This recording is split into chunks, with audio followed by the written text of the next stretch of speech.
Should be sound. Oh, I'd muted it. Oh, I've muted it. Sorry.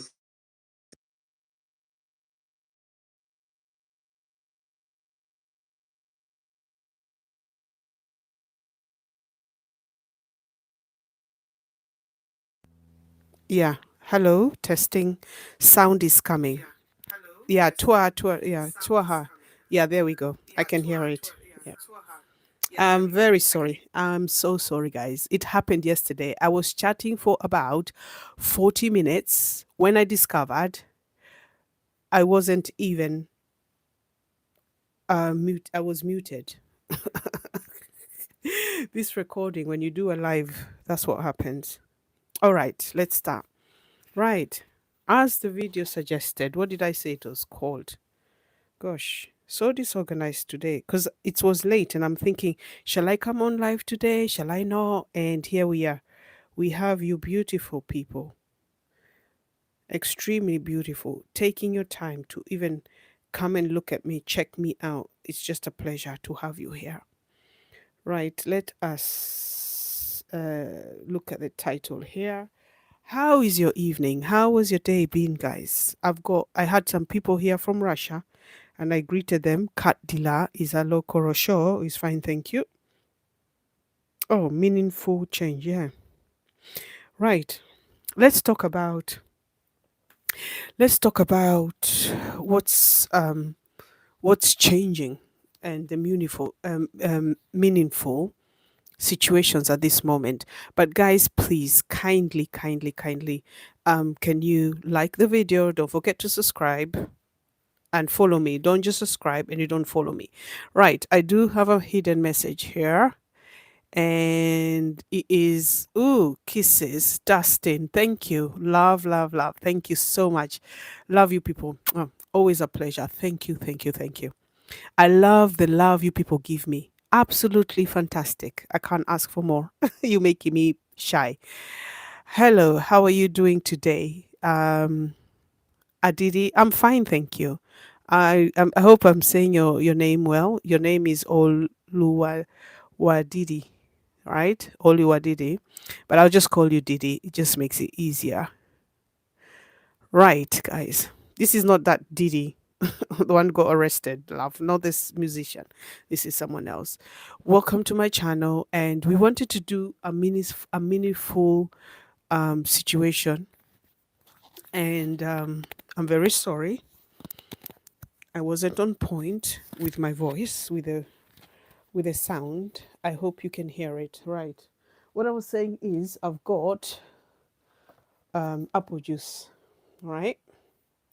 This apple juice. I love this apple juice. It's Waitrose. Guys, it's really good. So that's what's gonna be poured onto my glass, and that's what we're gonna drink together. And cheers to you. Grab yourself a glass, get yourself something, coffee, drink something, because I'm going to be drinking and sipping and chatting. And let us communicate together. It's a happy Sunday here. We're at 22:24 in London, UK, guys. So that's my apple juice, as you can see, right? Didi, don't forget to think. Twaha, don't forget to like. I had Elizabeth write me a beautiful message and called me auntie. I do like the ladies. If you can call me mama, auntie, Nana, I don't mind. I'm here for you guys, all of you. And let's keep it very decent. Mm. I did say I'll be drinking. So let's keep it very decent. So the meaningful chat. Mm, so good. So nice. I had dinner.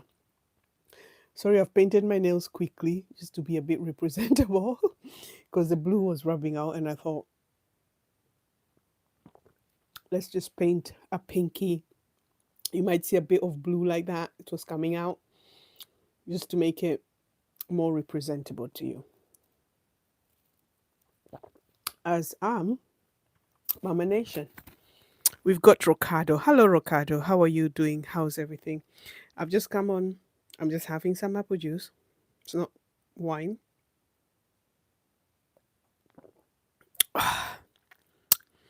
It's not wine. It's not alcohol to you guys, okay? But that's my special glass. Right. We're having a meaningful chat of what's going on with you guys, what's going on with the world. Who's gonna start me off? Okay, so yesterday I was finishing late and someone asked me about aliens, right? We have a view to look at. Odidi, how's London today? See how was your day? I'm hitting African food, right?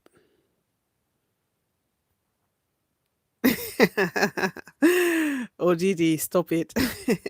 Let me hide it. Oops, I was supposed to hide that. Sorry. Yeah, what happened? I was supposed to hide that and it's come on. Right. So we have top fans. We had Hellos, we have ODD, we have Dustin. Thank you.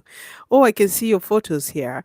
And we have Larissa. Larissa, thank you so much. Mwah, mwah, mwah, mwah. Top fans. I've found out how to look at your photos, your energy. Right. Let's talk about things that are meaningful. Of course, things that are meaningful are you. First and foremost, you are the meaningful of yourself. You are the meaningful for others. You are the meaningful for the universe. And I keep preaching this. Nobody is more meaningful than your own self. Every time you do something, think of the impact you put to other people. Are you going to cause them harm? Are you going to cause them hatred? Are you going to cause them to cry? Are you going to cause them to resent you? I.e., your family members, your kids, your wife, your husband. So you are the meaningful person who has to be the example of what's around you. Even to your pets, if you've got pets, animals, if you've got people that rely on you, if you have people that are always by your side, regardless. But always remember, you may have people by your side, but they're not meaningful at all. They're there to use you. They're there to take your wonderful energy. They're there to destroy what you are trying to build. It's never easy. And I'm talking, as you come into my channel, I'm talking to someone who's lived half a century. And half a century is 100 years. So I've lived half of it, which is 50 plus. And since then, um, I started realizing that all these people who do meditation, the mature people, like the older people older than me, when they give you the advice, you never know until you reach that age and you start realizing that your life is so important that nothing else matters. It doesn't matter if you reached your destination to get your favorite car in life, if you reached marriage, if you reached making a lot of money, if you've reached um, having children, if you've reached buying a good job, if you've studied enough to have a good job. Hi, hi, Aditi Hassan. Thank you very much. Said hi. Thank you. Hi.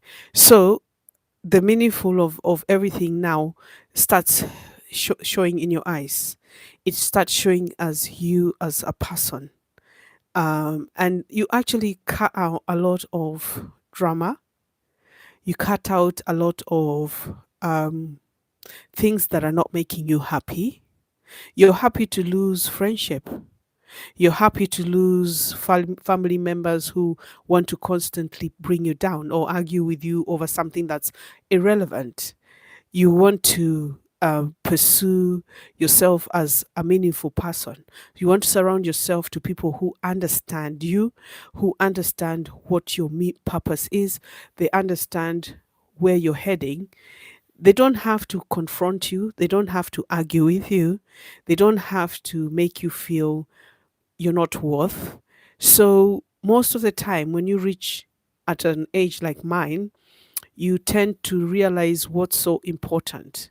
And you'll find that a lot of us like to spend our life by ourselves, you know? You find that you don't need to explain to nobody. You don't need to ask for permission, like how you'd ask your dad like long time ago. You'd even be scared to ask your dad, "Can I go out?" You don't need to explain who you are. You don't need to look at life far from. And of course, if you find that you've not reached, because when you're young, you're so ambitious and people bring you down, or you become extravagant. You spend so much money, you spend so much time arguing, you spend so much time drinking, you spend so much time looking for a new boyfriend, you spend so much time with so many things. But then you come to find that you have a family. Some of us, you got married and then you were left alone and you became single, not out of your choice. It's probably as you're growing older, you realize this is not what you want, because when you got committed to that relationship, you thought this is it. But then when you realize later in life, it's not. One person loves the other more than the other. And that can never balance. It has to be two ways. So when you reach also my age, you find now with this obviously fast world we're living in this 21st century, you find that there's a lot of divorcees, there's a lot of single parents, there's a lot of single fathers, there's a lot of single mothers, not by choice. It's because of what you perceived as when you were young, but you never really went for what you really wanted. You just went and then you just started doing what everybody else does. But then now you start realizing the level you've reached, this is not what I wanted. This is not what I dreamt of. This is not what I feel I should be doing. This is not the things that are making me happy. So then you start moving on and you start realizing, oh my God, it's rather to be single than to be in something that's very toxic. And on the way, you still try to give people chances, but you find that even giving them chances, they let you down. And then when they let you down, they don't realize that when you are maybe being by yourself, you are recovering, you are trying to look for something different, and you try it and then it doesn't work. And for them, it's a laughter. For them, it's an advantage. For them, it's something they don't care if they're leaving you in a very unsettled situation, or they don't understand that the energy you've put in, even to give them that time, is not important for them. For them, it's just a laugh, to go out and just have fun with you, but they're not valuing you as a proper well educated woman, independent woman, someone who has, most things in life.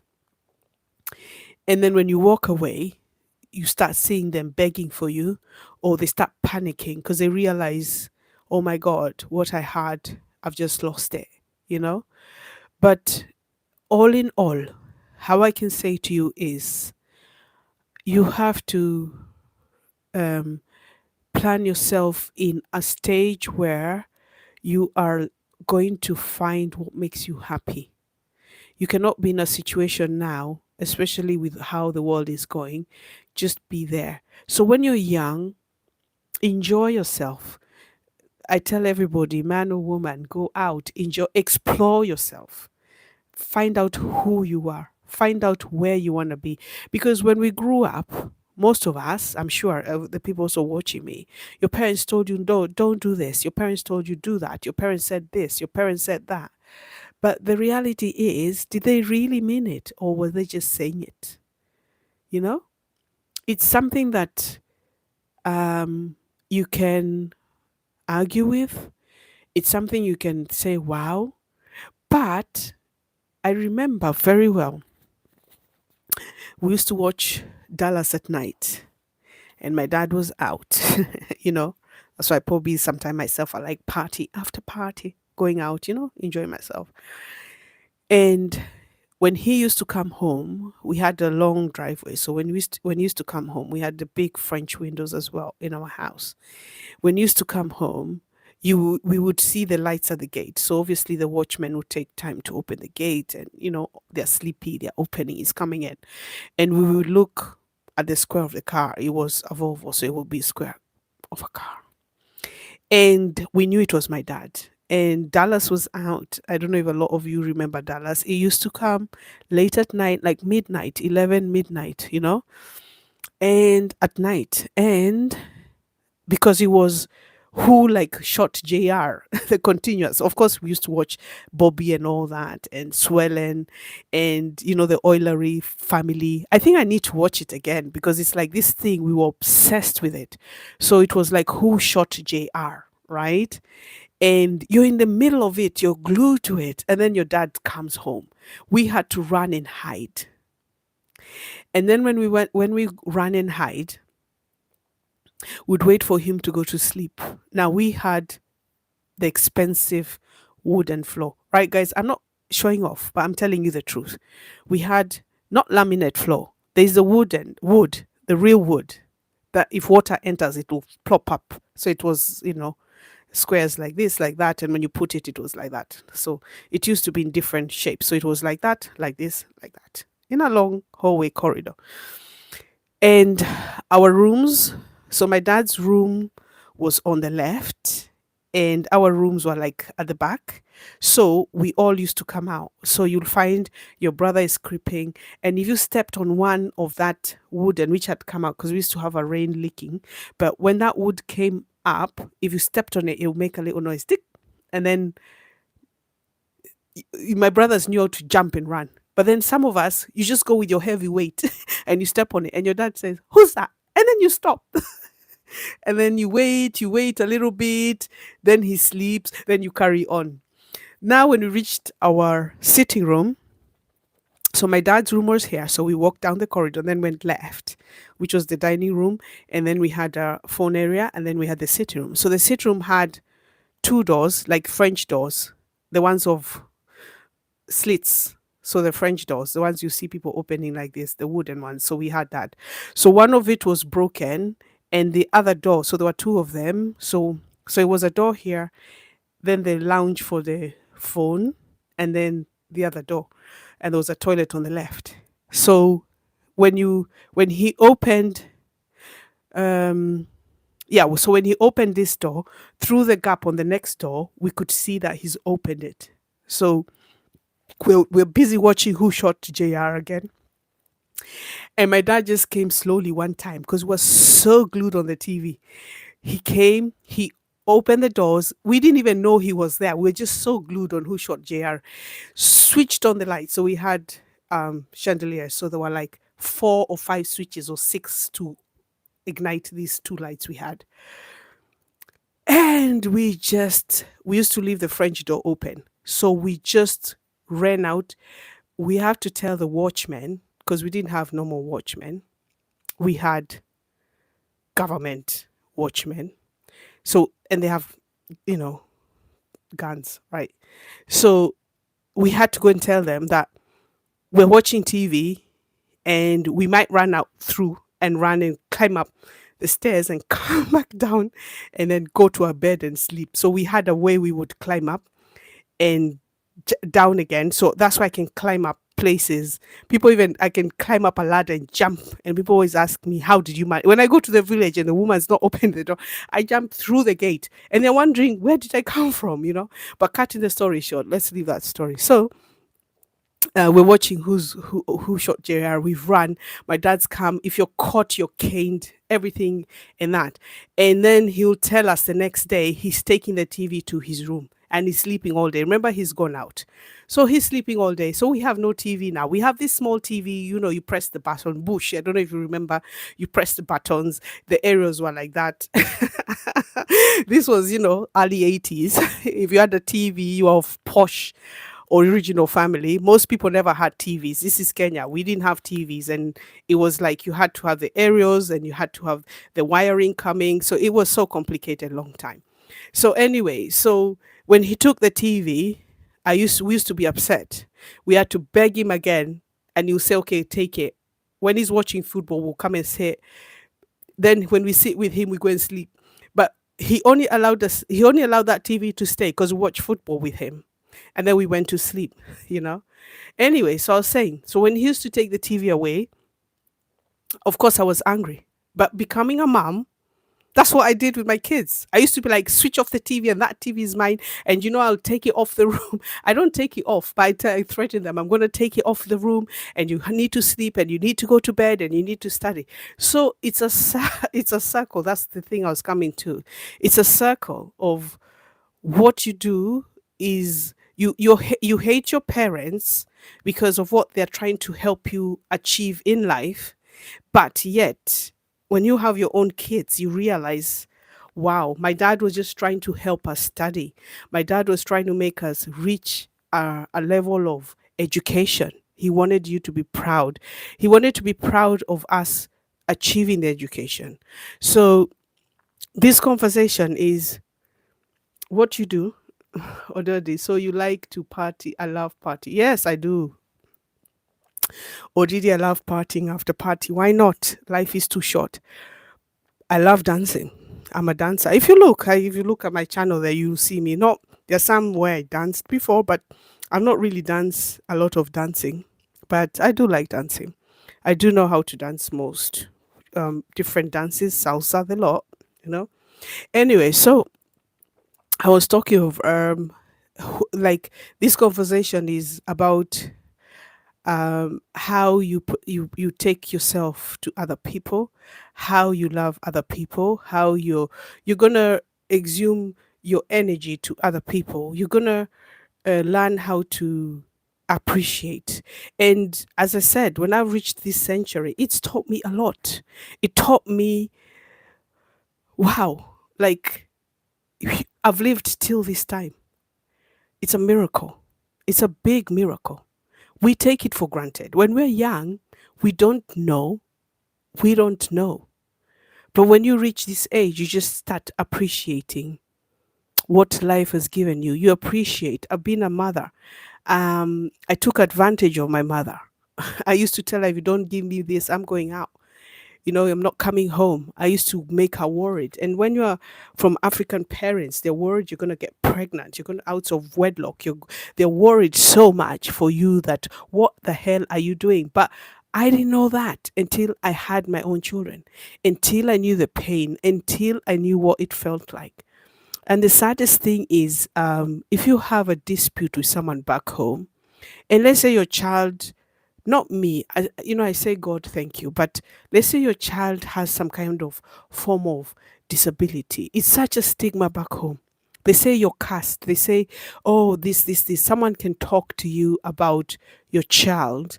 Or let's say my children don't talk to me. Let's say I don't see my daughter often. If you notice, I hardly talk about her much. But then someone back home can come and say, oh yeah, even that's why your daughter this. And you look at them and you will say to them, hang on a minute, don't talk to me about a child and yourself, you've never even had one.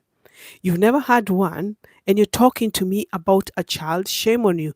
It's like you review yourself before you review me. Don't even interfere in my family business. It's got nothing to do with you. If my child decides to go, they're no longer children, they're adults. They've grown up and left.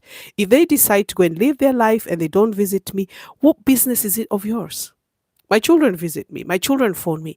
They don't even know nothing about yourself, but they have this inkling of, oh, because you don't see your children often, they're doing their own thing. They have their own life. They have their own relationships, right? They're in their 20s. Some of them are not even going to bother with you as a mother. Some of them don't even want to see you as a mother. But what are you going to do about that in the Western world? What are you going to do about it? There's nothing you can do. But to keep the peace, you keep quiet and they will contact you when they're ready. I had a big fallout with my son because he's doing things that I don't approve of. I'm of African descent. And the people he's hanging around is not what I want him to hang around, because they're not doing nothing. They're not encouraging him. They're not giving him a motivation. But he's young. He's 22. He can go out and find himself. He's finding himself. Now, he may knock 3 months later, Mom, I need to see you. I ain't going to shut the door on him. I'm going to let him in and then talk to him and say, okay, so what made you change your mind? One thing, they can't live without you. They can live out of home, but they can never live without you. They need your guidance all the time. They never stop being, you never stop being their guidance. You never stop being their mentor. You never stop talking to them. You never stop trying to help them. Because in the end of the day, they can do what they want. In this country, they are 21.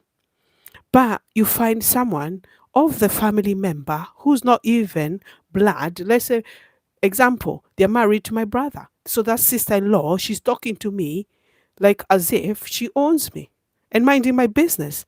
And this is where you when you grow up, you just like, look at these people.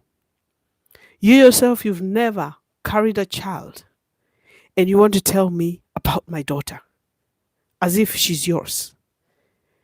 Is it jealousy? Is it you can't have children and I had? I had 3 children. I never planned my children. They happened. People don't know when you become pregnant as a mother or as a woman, let's say, of course you're a woman, right? To accept to carry that child, knowing that the other partner does not want to be involved, takes a lot of guts. Or you have carried the child and the father is involved, but he's trying to be with you, and your communication broke because of the things he was doing, and you tried to work it out, and he was not prepared to change, right? So you let go of that person. You don't live with that person. You don't force that person. It's up to them what they want to do. But then you have to co-parent each other. And then your child grows up and gets upset with you because they say you didn't give enough of yourself to them because you had other children. So when a woman is entitled to carry the child and carry on and raise the children like every other, you shouldn't even open your mouth. Encourage that woman. It's a miracle. It's a miracle a woman can carry an infant in the body. You carry a precious little being, and you have to nurture that being. You have to feed that child through your milk. You go, you make food for that child. That child walks. That child, you take them to private school. They become number one. They're in grammar school. They're A student. They're everything you ever wanted. But then you have one woman who has the audacity to come and tell you about where's your daughter? And herself, she's not even had a child. So these kind of things, you look at that person, you've not even reached my age, half a century, and you like to star things, or you think you know better than someone else. When people make decisions, they make them for their reasons. Those decisions are based on him above. He gives you this energy to make that decision. Later on in life, you come to realize the decision you made was the best thing ever. If I'm going to sit here and cry for someone to attend to me, that's not what it's meant to be about. I shouldn't be crying for nobody. That person should be attending me already with gentleness, with kindness, with humbleness, with kind words, with love, with laughter. Because I'm somebody else's daughter. And being somebody else's daughter, you have to respect that as a gentleman. When you are going to be a gentleman, you have to learn women are very sensitive. We are very feisty. We are very loud. Okay, I'm talking from African descent. I'm sorry, guys. Okay, let me not even just say African. Don't come for me. Let me say Kenya or me, myself, okay? I know how my father was to my mother.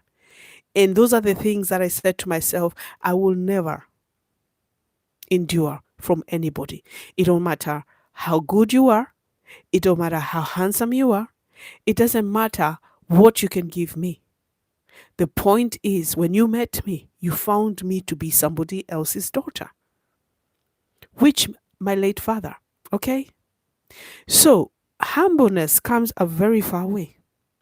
Gentleness brings the love out of me.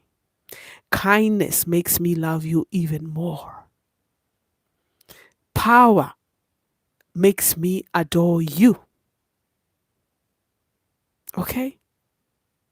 You can't control people.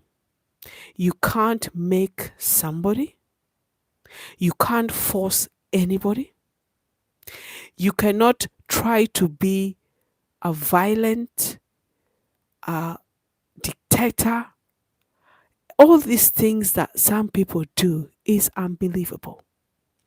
So these misunderstandings, these misfortunes, everything that you choose, the answer is yes or no. It's very simple. So, to the age I have reached right now, and I will preach to you day and out and tell you day and night, I appreciate what I have. I appreciate where I have reached. I appreciate everything I ever encountered. Whether it's an argument with a female, whether it's an argument with a boyfriend, most of the time, my exes look out for me all the time. I could be in a relationship and they look out for me. And this relationship can cause issues because that person feels the ex is trying to get me back. They're trying to be back. I never entertain them, of course. I will tell them respect. I'm seeing somebody, but I'm always chatting to them. I'm in communication with them, and they can never say no because of what I've learned and how I am as a human being. I have appreciated that person's company. I've appreciated who they are. I've appreciated how they've taken care of me.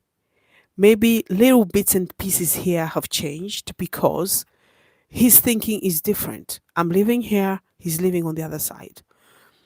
Maybe his encounter with another woman is totally different. But then I'm going to teach him what I like and what I will not entertain. Then it's up to him to say yes or no. Most of the time, you have to balance it. You don't have to force it.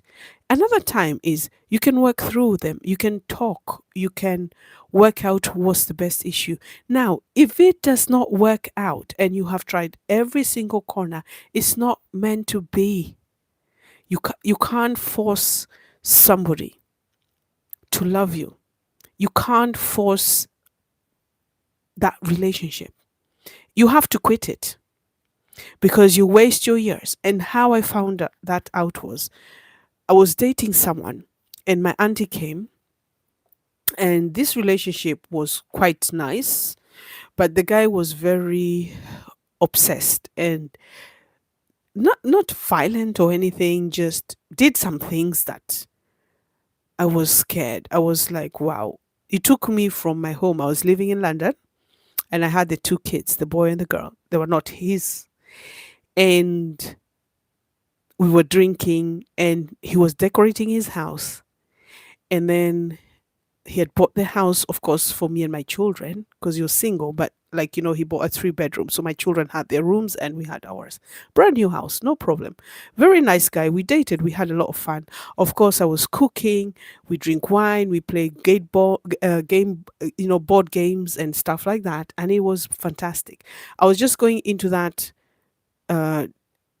He was obviously of British, but I'm of African descent. And my father of my child, one of them, was my first love, but he left.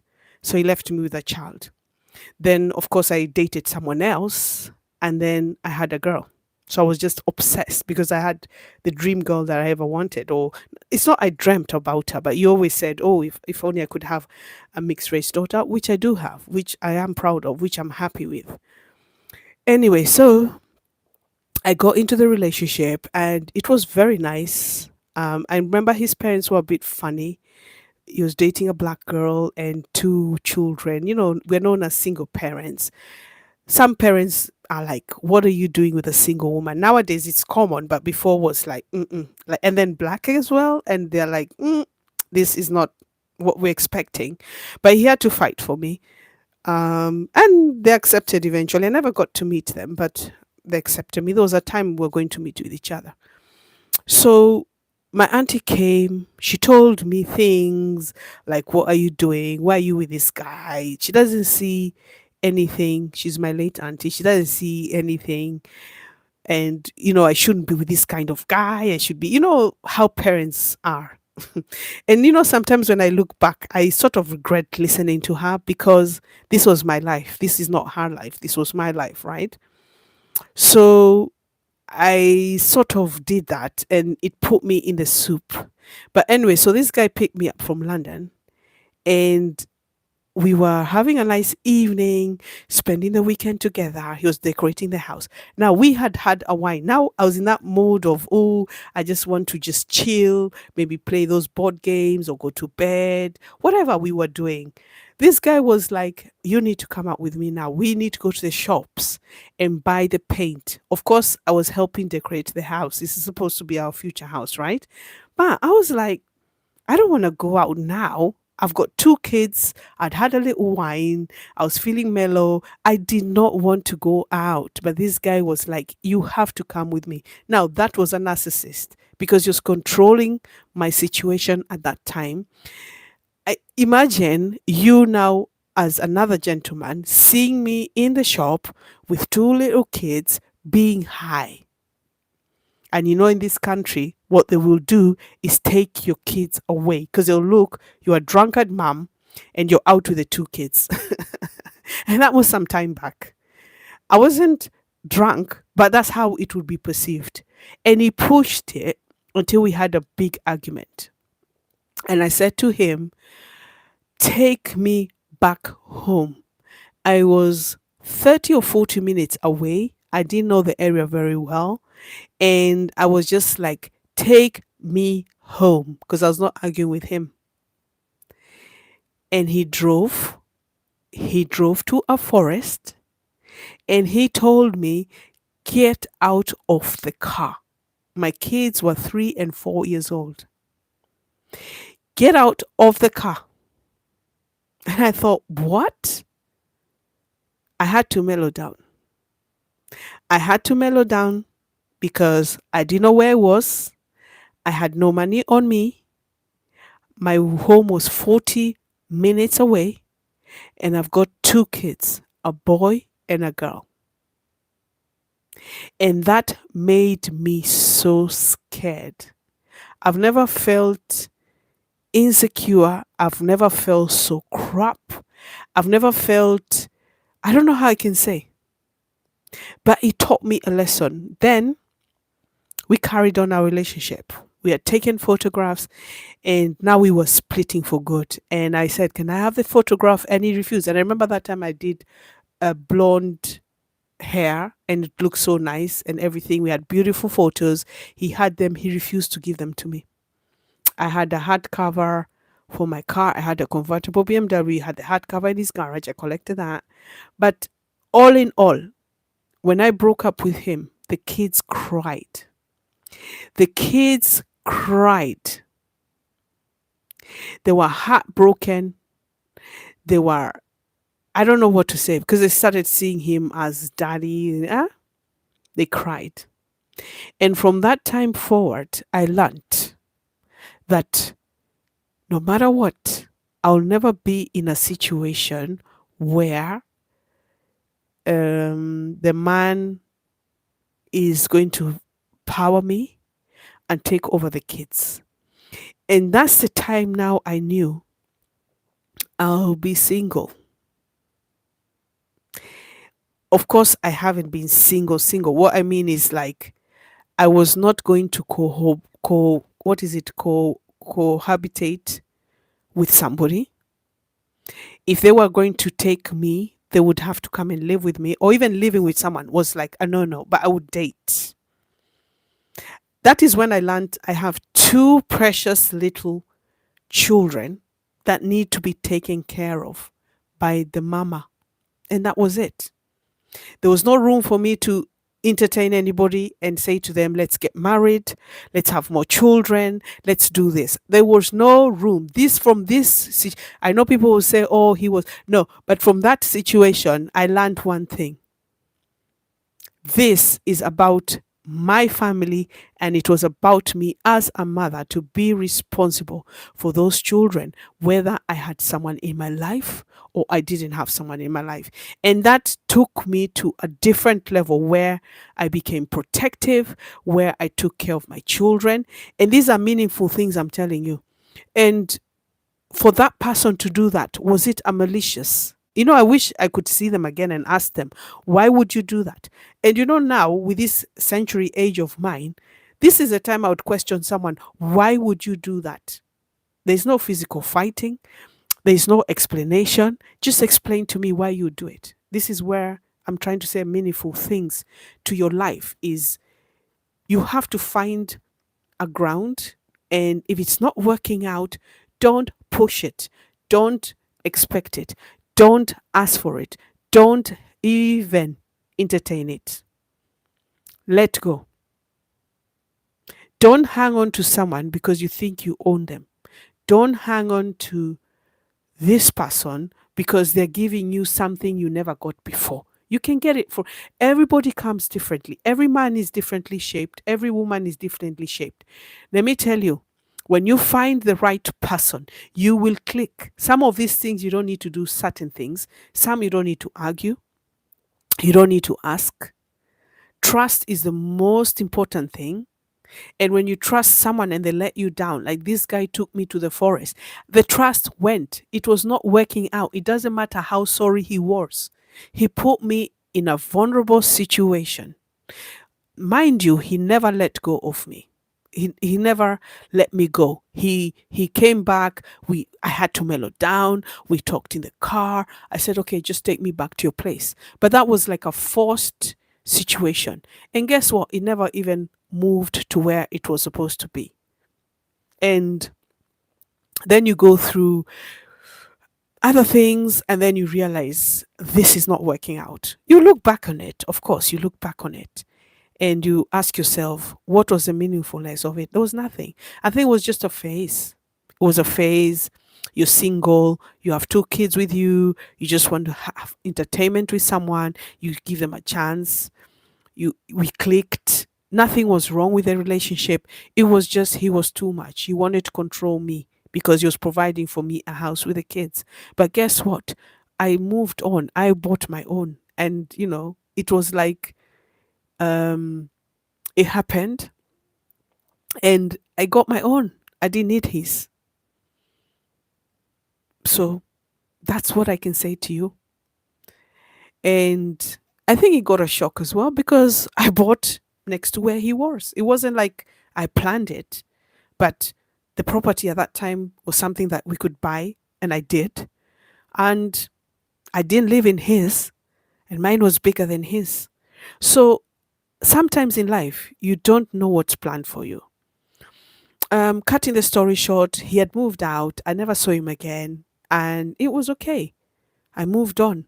And of course, then you meet other people, you grow in your time, you learn your relationships, you learn the man, you learn exactly the want.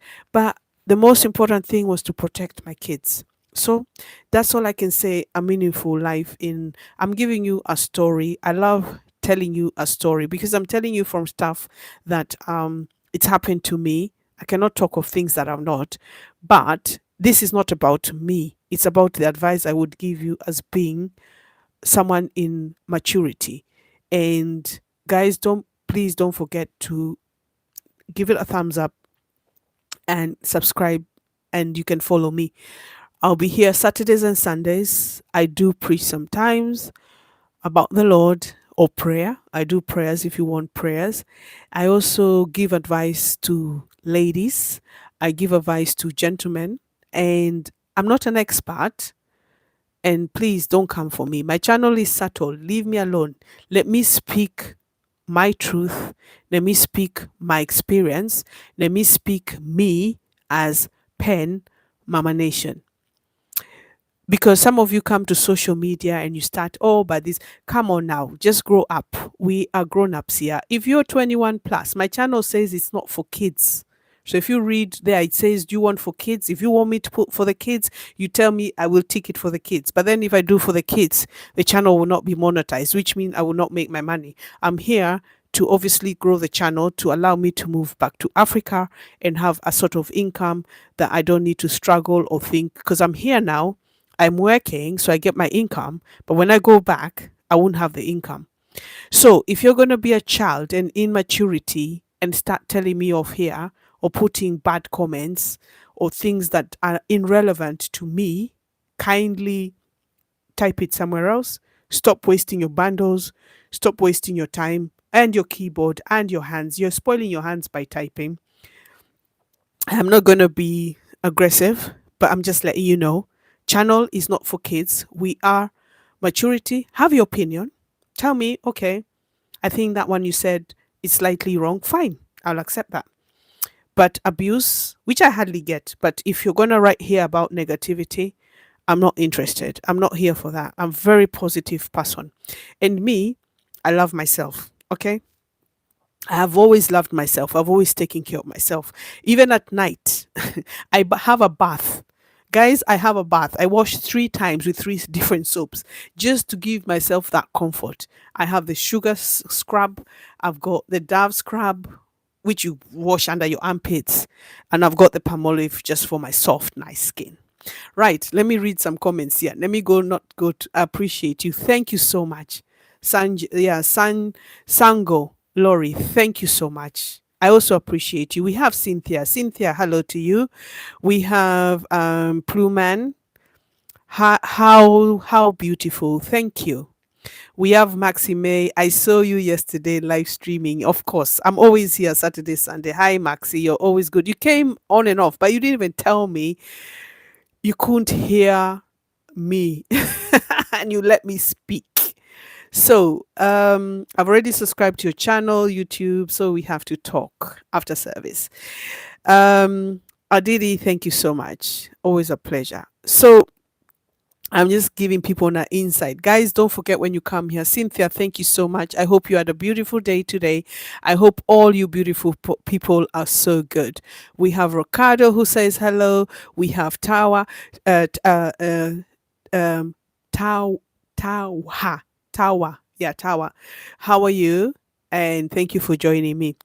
So I was just saying to everybody here that in time and in your space and you being of human natures and love yourself, guys. Love yourself.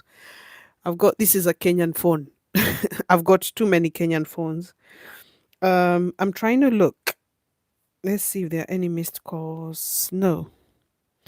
I'm trying to look at the YouTube again because yesterday I was talking and nobody told me the mic, but I can hear it now. The mic seems to pa pa pa pa pa. So me as Pen Mama Nation, right? I have loved myself for many years and I appreciate myself. Right? See the laugh myself for many years and I appreciate myself. I was looking what it is. Just bear with me, guys. I'm just trying to look. Oops. Yeah, so it's working. I'm trying to look. What are your experiences, guys? I mean, what is the meaningful change you need to do? Because we need to adjust to being meaningful to people. Like now when I'm here, I hope I'm meaningful to you. I hope I'm giving you courage to understand appreciation. Your life is very meaningful. Don't let anybody tell you no other. I have lived, I have worked, I have seen. And one thing is, if you take care of yourself, everything just becomes the same. So I always like to do good things.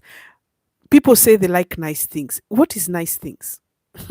What is the explanation of nice things? I like to travel. I love traveling. But when you travel, what do you get out of traveling? You know, some people are obsessed with things they never had when they were young. But someone like me, I had everything.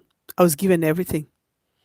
I also get my sister, sometimes she calls me and she tells me, "You were given a lot of money. You were given this. You had everything. You went to the most expensive school." I mean, literally, they abuse me all the time.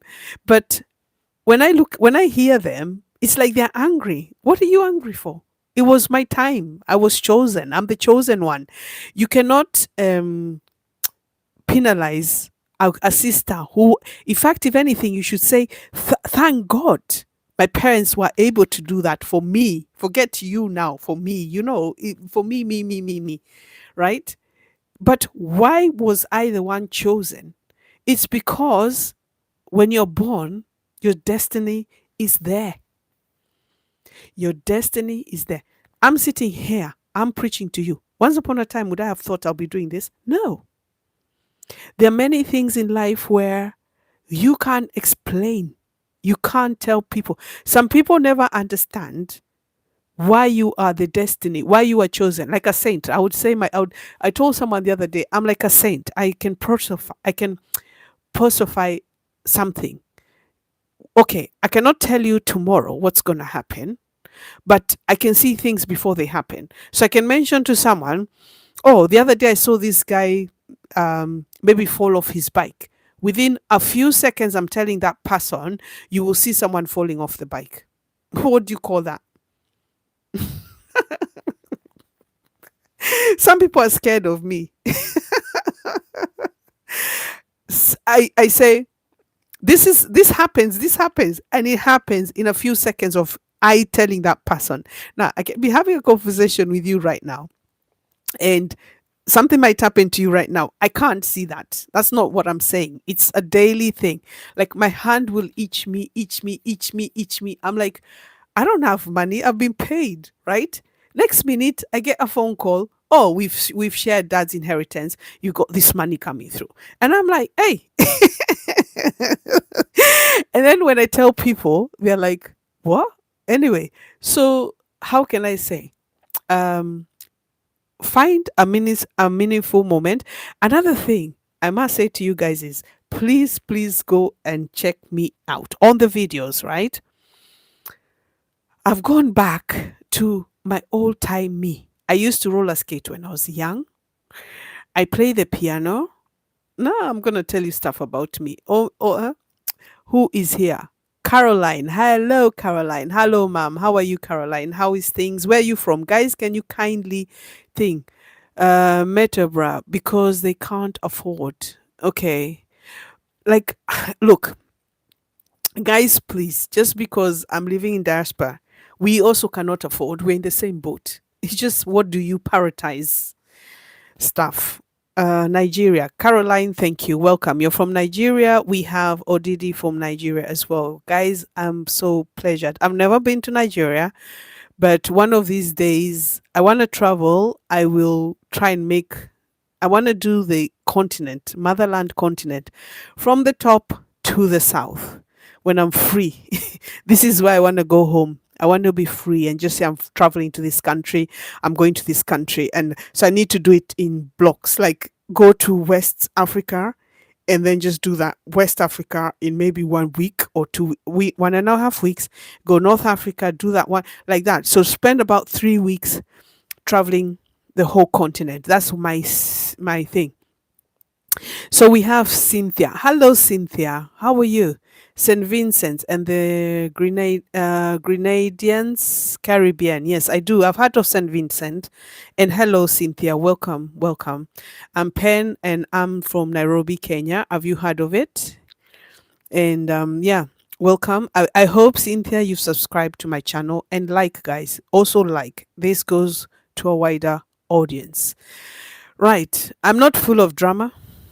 I'm not here to make confusions. I'm just here for, like, I've lived half a century, and my advice to all of you is make a purpose, a meaningful something that when you go, you leave a legacy to the nation, That's why I call myself Mama Nation.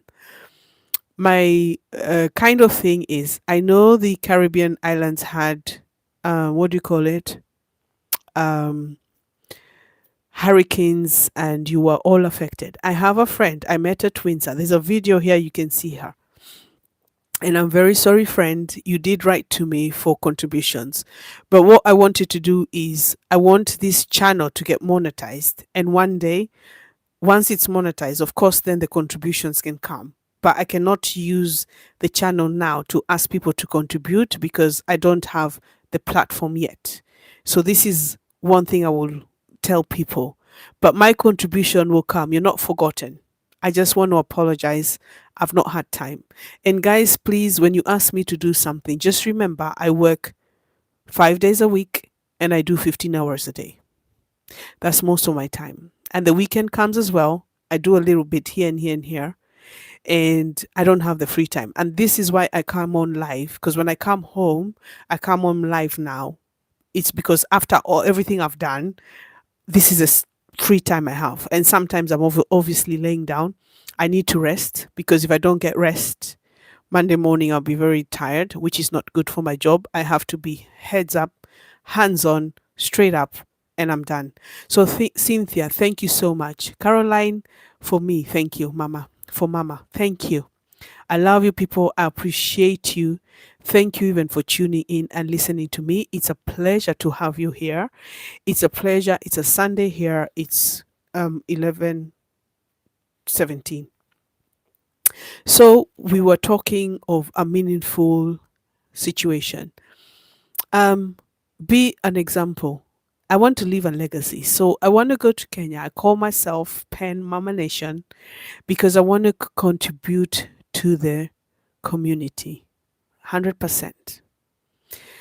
The little I will get from YouTube, I will make a difference to a child, especially Nairobi, but more, I will start with my village. That is leaving a legacy.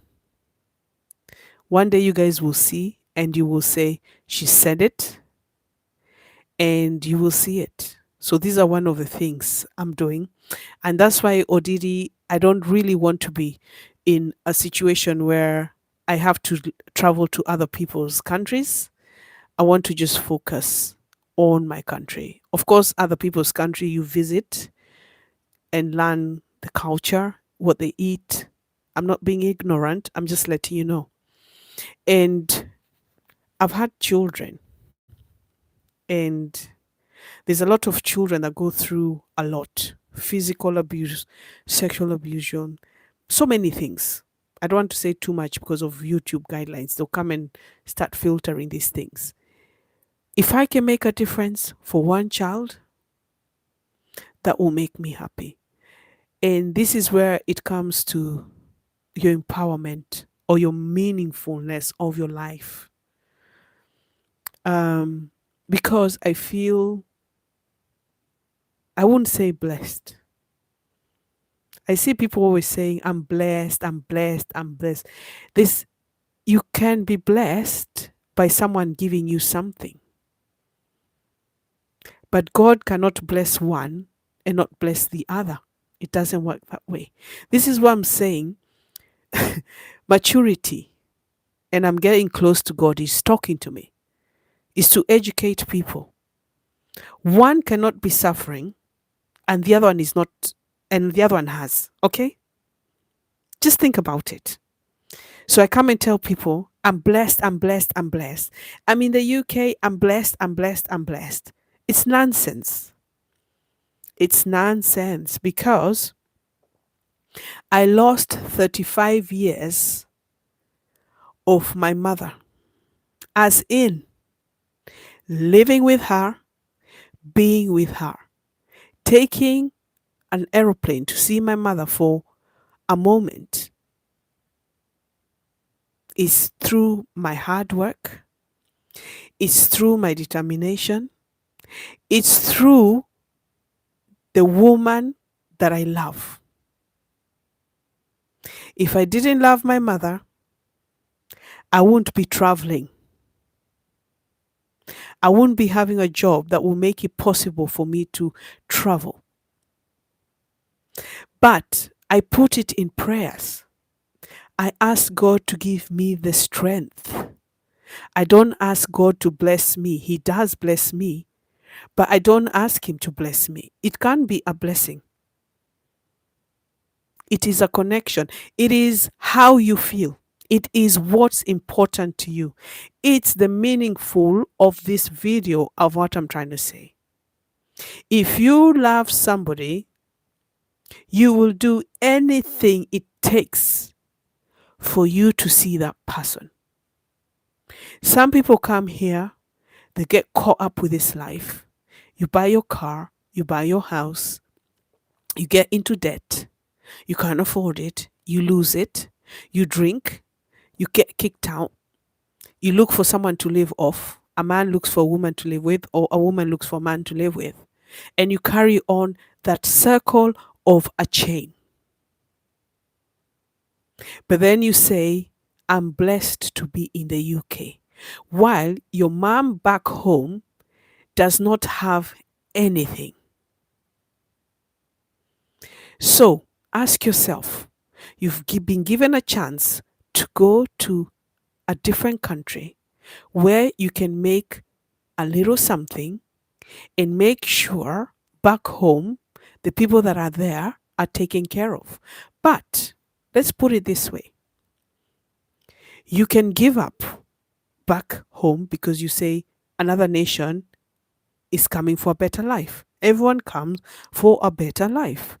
But you have been brought up from a less fortunate family. Now you are living in a country that is fast paced, of course, has more money, but you need to prioritize what's important. Now, if you come and you're looking for a job and you're doing cleaning, let's say, that's not going to help back home. That's not a blessing. Some people have been here, let me say, the West African people, the women, during COVID. I'm giving you an example. I'm only giving an example. Don't come for me. During COVID, before COVID, I was working in a big establishment, doing different from what other people were doing. But I was in communication with the African community, which is of Ghana. And I asked the ladies, some are older than me, some are a few years younger than me, 40s, late 30s, early 40s, middle 40s. I don't even remember. But I asked them, how long have you been in this country? 15 years. Okay. So you've been cleaning for how long here? 10 years. So I'm like, you've been given a chance to be in this country and all you know is cleaning.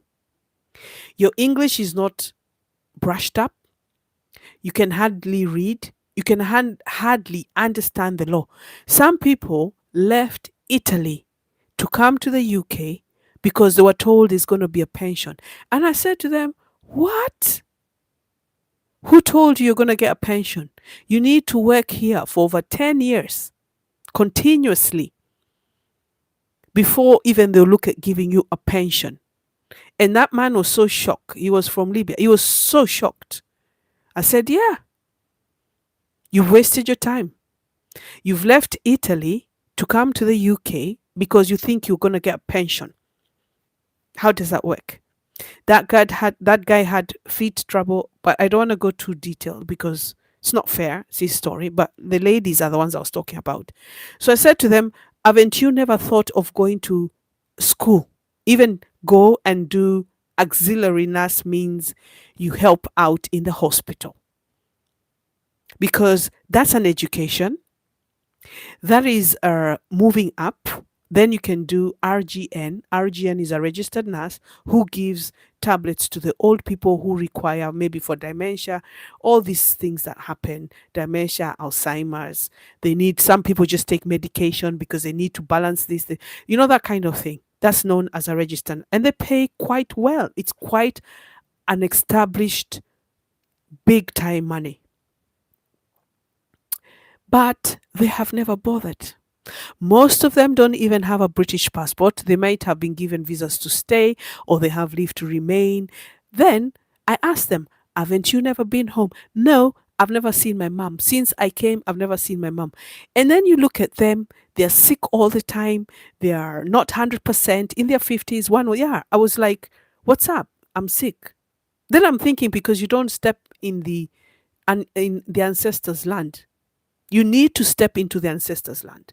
You need to know where you're from. So some people are coming to this nation and they'll say that they're blessed, but it's not being blessed. It's a matter of, where are your goals? What is your meaningful? Why did you come? What is the meaning? So you buy food, you buy your African food, you eat, you sleep, you put on weight, you just put on lipstick, you put on different color hair, you do these things and you don't care about anything else, but your health gets affected.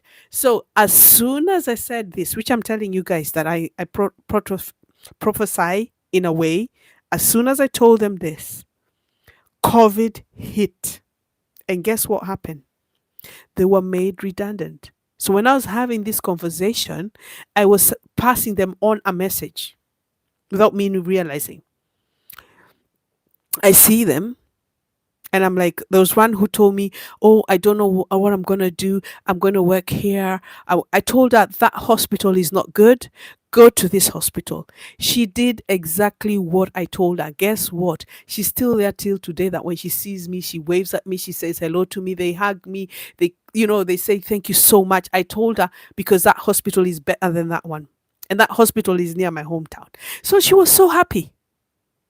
She was so happy. Now she takes her kids to school. She said, no trouble. It's clean. It's brand new. This is why. Number two, there was also another lady was telling me, these are all of African descent. Another one was telling me about her daughter couldn't speak therapy. She had to have speech therapy. She was worried. I told her, don't worry.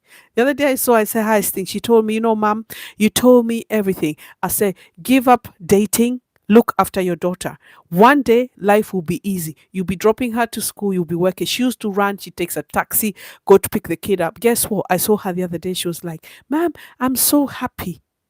You told me.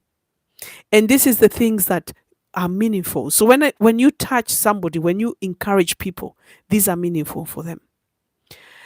So I can say to you that to be a meaningful person, to exhume and give people what they need, you need to be hands on, you need to help others.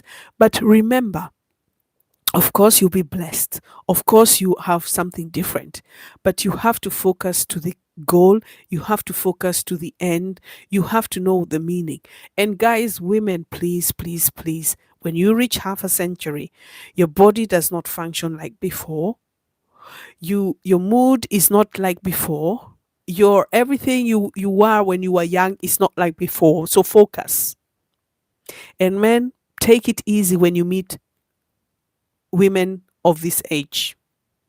We are on a stable situation. We are knowing what we want. We know what we're looking for.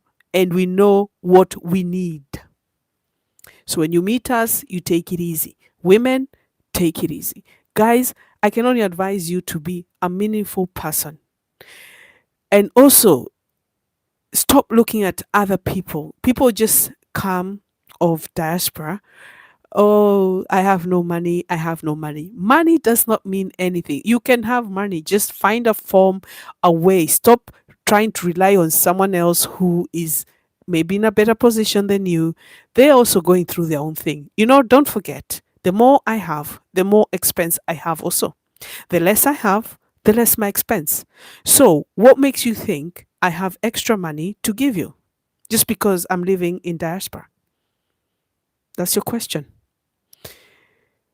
Live within your means. Focus, write it down. If you like eating avocado and you know it's very expensive, why are you eating it? Because tomorrow you still want it, but you don't have money for it. So look for alternative. Go and have a sweet potato, which you can plant and you can harvest, or a melon. The cooking melons, pumpkins. Right? You can harvest maize and burn it. I long for this. I don't see it in Europe. Just now I got a box of plantain. It's from Uganda, right? I've not plantain, matoke.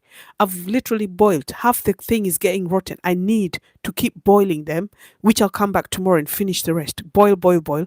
Pack them, put them in the freezer. I'm not eating fresh matoke. It's matoke that has been exported. It's going off. I need to cook it. I need to put it in my freezer. Next week, I'll be looking for it. I'll take out a bag. I'll mix it with what I'm eating with. I'm in the cold. I'm living in -8, now -6, going in the morning to work. 6 in the morning, I wake up 4. I'm here talking to you. Today is Sunday. I've rested. But the week, I won't have time to sit here and chat. So you cannot ask me, oh, madam, can you help me? There's no helping. You help yourself. Live within your means. Stop begging. Stop looking at someone. Live within your means. Love yourself. Take care. Be meaningful to people. Why don't you go and look for someone begging in the street and give them a bottle of water from your well in the village? So you have credit to write to me, Madam, I need help because I don't have food. But you do have food because you can plant it in your ground, in your inherited land, and you can eat within your means. If I'm eating avocado, I'm living in the Western world. I'm working 15 hours a day. I'm getting paid. I can afford to buy an avocado. If I don't work, I don't get paid. So if we had to reverse the roles and I called you and I said, hello, sir, I'm here. I'm here in London. I have no money. Can you send me money from Kenya? Would you send it to me? No, you wouldn't. Okay? You wouldn't send it to me. So why would you be asking me to give it to you then? Is it not you take from me, I give you, I give you, I take from you? That's your answer. Cynthia, thank you. You're welcome anytime. We have Holly here, love. Thank you, Holly. Jesus, yeah. Guess what? Guess what? What are you guessing? So, guys, you have to balance and be meaningful with what you're doing in your life. Jesus loves you. Thank you, Holly. I know. I was chosen. I know. Holly, if you were here, let me tell you, my father sent me back to the UK.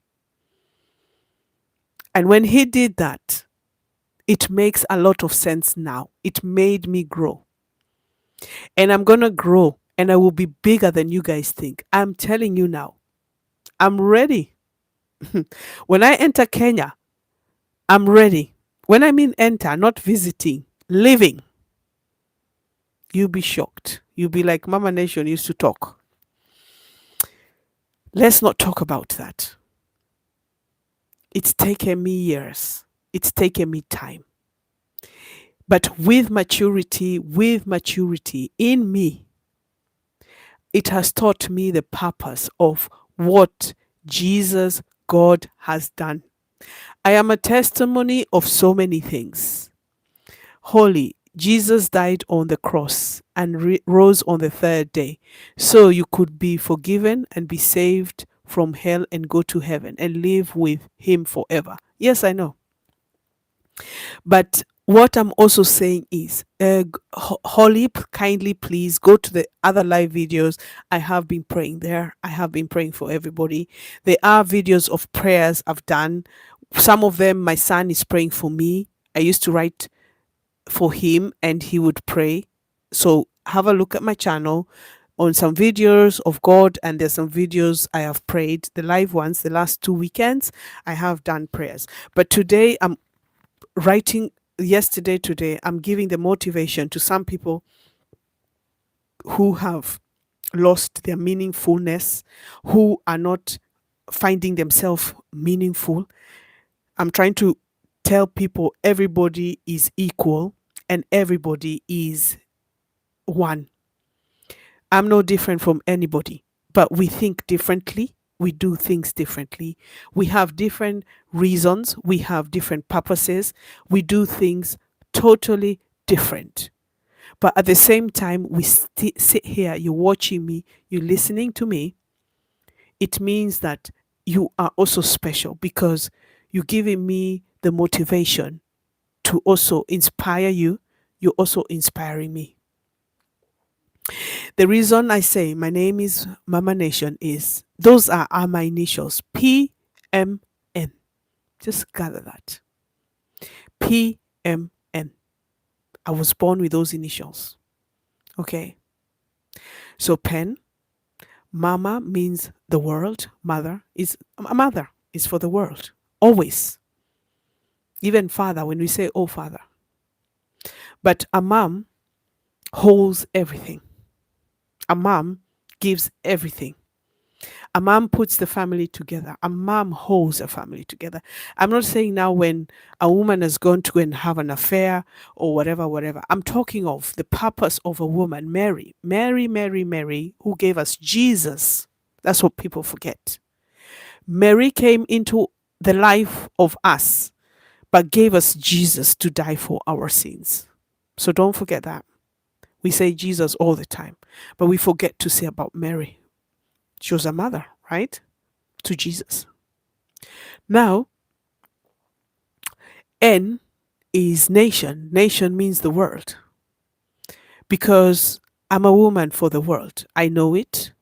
Even when I work, I'm very known. Everyone loves me. Everyone. Even the street furniture can talk. I'm respected. I've demanded respect. But a lot of people gave me this respect because they came to see what kind of a person I am. So many people always approach me. They always ask me, I always see you all the time because I'm doing the same thing at the same place all the time. And they talk to me, managers, everybody, that it's not even the people I work for, it's the people who we've joined to I can't really say, but it's my company hires me to do something for other people, and even those people have taken me like their family. And recently I was quitting, but they are fighting for me. And the new employer was telling me, we are ready for you. I asked for the same pay and they agreed. But to let the new people down because the old ones were not letting me go. They were like, no, please. 3 people came for me and they said, please, we want you here because I make the difference. Because that's the meaningful I'm trying to tell you. You make a difference, you will be in demand. You make a difference, you will be in demand. Through employment, through friends. If you see me gathering with all those girls on my little shorts when we go for a drink night out into London, I'm the one who puts them together. I'm the one who picks them up. I'm the one who drops them home. I make a difference. And they like being in my company. They don't know each other. I'm the common denominator. When it comes to back home, I'm a common denominator. Back home in the village, back home, whatever I'm doing, projects that I'm doing, I'm the common denominator in everybody. Sometimes it's so hard for me. I'm like, have I reached to this situation? I care for people. I'm like, have these people entered my life? But some of them adore me. Some of them are like, wow. So, man, don't get confused. You may say, Mama Nation, we love you and everything, but I'm also very feisty. You come for me, I'm coming for you. As you treat me, I will treat you back. So don't see I'm here like that. Anyway, so I do tell a lot of people here, don't come to Europe or America or Canada, whatever. Study. Africans, black people, study. Get a certificate. I'm a qualified accountant. I've done accounts. I went to school 2018. And you know how I look back and regret why I never went to school before and get more certificates and become somebody like a CEO. I should have been a CEO sitting on my black ass and commanding, but because you don't think about it. Maturity brings you to these things. My advice to you, if you have a chance, whether you're in Africa, whether you're in any nation, go and get a qualified certificate. Of course, if you're in Europe, the better. It's never too late. It doesn't matter age. Age is just a number, it's what you put into it. What I found also with my happiness, guys, let's talk a bit more and break it down a bit, is I went back to roller skating. At this age, I'm skating. I'm ice skating. There are videos here. Go and watch me in action. I don't just talk about it, I do it. So it takes guts to roller skate at my age. I'm thinking of falling. I might break a leg. I might break my hand. I don't care. But it's fun. It makes me happy. Most of the time, when I'm roller skating, it's because I'm going through maybe a difficult time in a relationship. Difficult time is you're having arguments, you're feeling down, and you think, you know what? I'm getting my skates on. And when I get my skates on, I feel lighter. I feel, oh my God, I'm like, even the argument you're having with someone, it's like, but, you know, I never argue. We just don't talk for a while. Then you come back and you talk again. Distance as well. Distance makes relationships very difficult. I don't know how people do it. I'm like, if someone had told me about a distance relationship, I would have never started it. I would have never started it because it's something like, I know I love my partner next to me. I love my man next to me. I can never do distance, but love will make you do distance. Whether it's love or is it holiday romance, who knows? Anyway, cutting the story short, talking too much. So we have Lokish. Lokish, please pray for me. I'm Lokish, bro. Please pray for me. Sister, please pray for me. I, Jesus' name, amen. Okay, Lokish has asked for a prayer. I will do that. Pray for me, Caroline. I will do that. So let me pray for these guys as they've asked for prayers.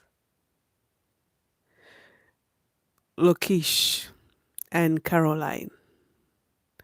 I'm not a pastor, but I promise you these prayers. Please come back. I'm here on a Saturday and Sunday and tell me the difference for these prayers, because I cannot pray and you don't come back and tell me things changed.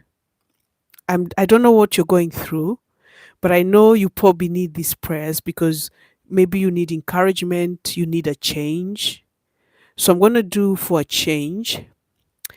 Can you pray for my child and mother of my children so we can be reconciled in Jesus' name? Leon, something like that. When you say reconcile, are you breaking up, or are you you need to tell me why you need the prayer, because prayers are not to be played. Prayers are for more. If it's a relationship issue, I can do the prayer for you to reconcile, but I cannot do that prayer because you need to tell me more. When you say reconcile, are you separated in different nations, or are you just going through a tough time in a relationship? Because, guys, just remember one thing. I do the kind of prayer for people who are sick, for people to see a difference in their life.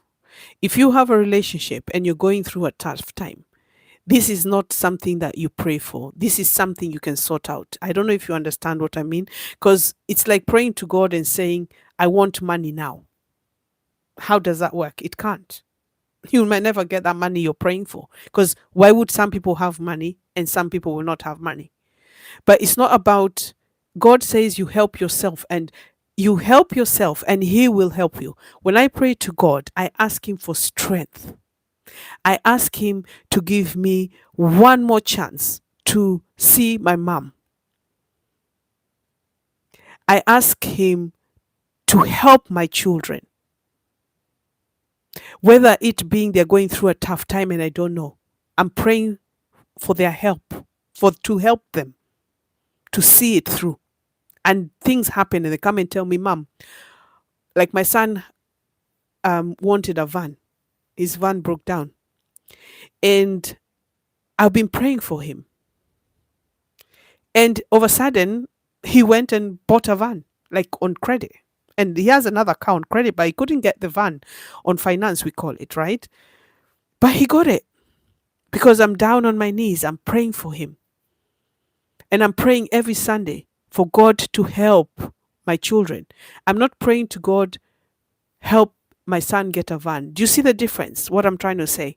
It needs to be either you need strength to overcome what's going through, a prayer for someone to be healed because they're going on underlying issues. Underlying issues is like having cancer, prostate cancer, or breast cancer, something like that.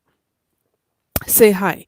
So, Caroline, for my nonsense, my son had to change. It's a bad attitude. Yeah, that one I can do. Carol, I can do that.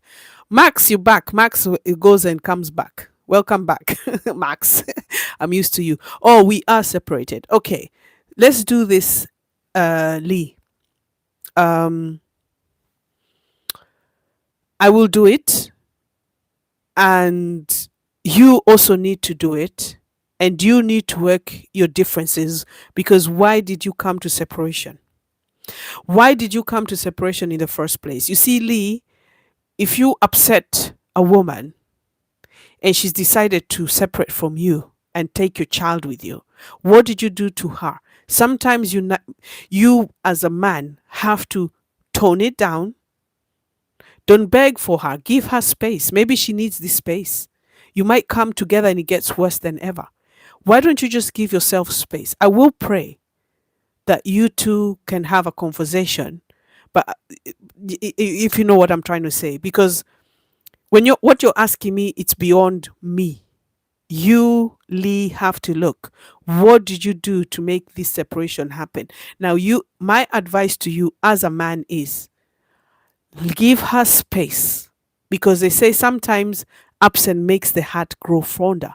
Your absence will make her heart grow fonder, which means she might need you. Stop being maybe a boyfriend more than a husband to her. Maybe visit her, take her what she needs. Come to an agreement where you're not having arguments, where you're not accepting. Now, if she's decided to move on, that's where now you need to get yourself together and say, okay, it's over. Give her time. Maybe give her a trial to whether you're married to her. Let her date someone else to realize maybe you are the one for her. Then you can reconcile the relationship. Give her time because you're already separated. If you are living together, then there's a chance. But if you're living on different houses, give her the space and concentrate on your children now, as in ask for parental responsibility. You take responsibility of the children sometime in the weekend, you spend time with them, and you return them back to the mother. Be her friend. How you got together, it's how it's supposed to be now. But if you're going to be overlooking, overriding it, over pushing it, over trying to control it, oh, I don't want her with anyone else, it's not going to work. Now I'm giving you the advice as our Mama Nation is, take your time now. In fact, do your boy thing. Go out with your boys. Enjoy yourself. Does not mean you're not a responsible father. Just give you two space. That's all I can say. Because when you give each other space, you both reflect. She will reflect. You will reflect. If you push it now to try and reconcile with her and you're already separated, you're just going to make it worse. So what I could say to you is give her space. And if it's over, it's over. I wouldn't want it to be over because you have children involved. But giving her space, she will reflect. Help her with the children. Give her an allowance, even if it's $50 or £50, whatever where you are from. Okay? Give her something small to raise the children. Buy food and take it for the children. Then she sees you're a good father. Then she will look at you differently. Don't try to be with her, kiss her. Forget that. Put that on one side. You have brought lovely children into the world. Concentrate on those children.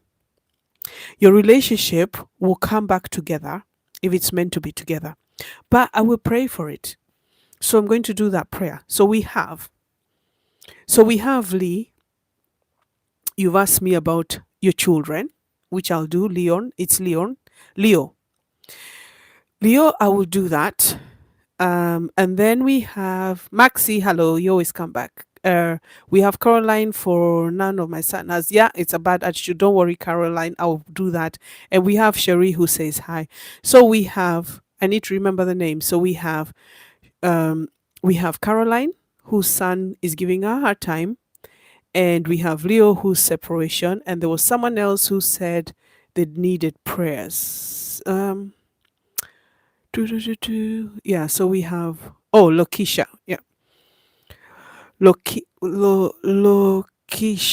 Lokish. Yeah, Lokish. I think Lokish. Yeah. Caroline, Lokish, and Lee. So let us do some prayer, guys. Hold on. Take a deep breath.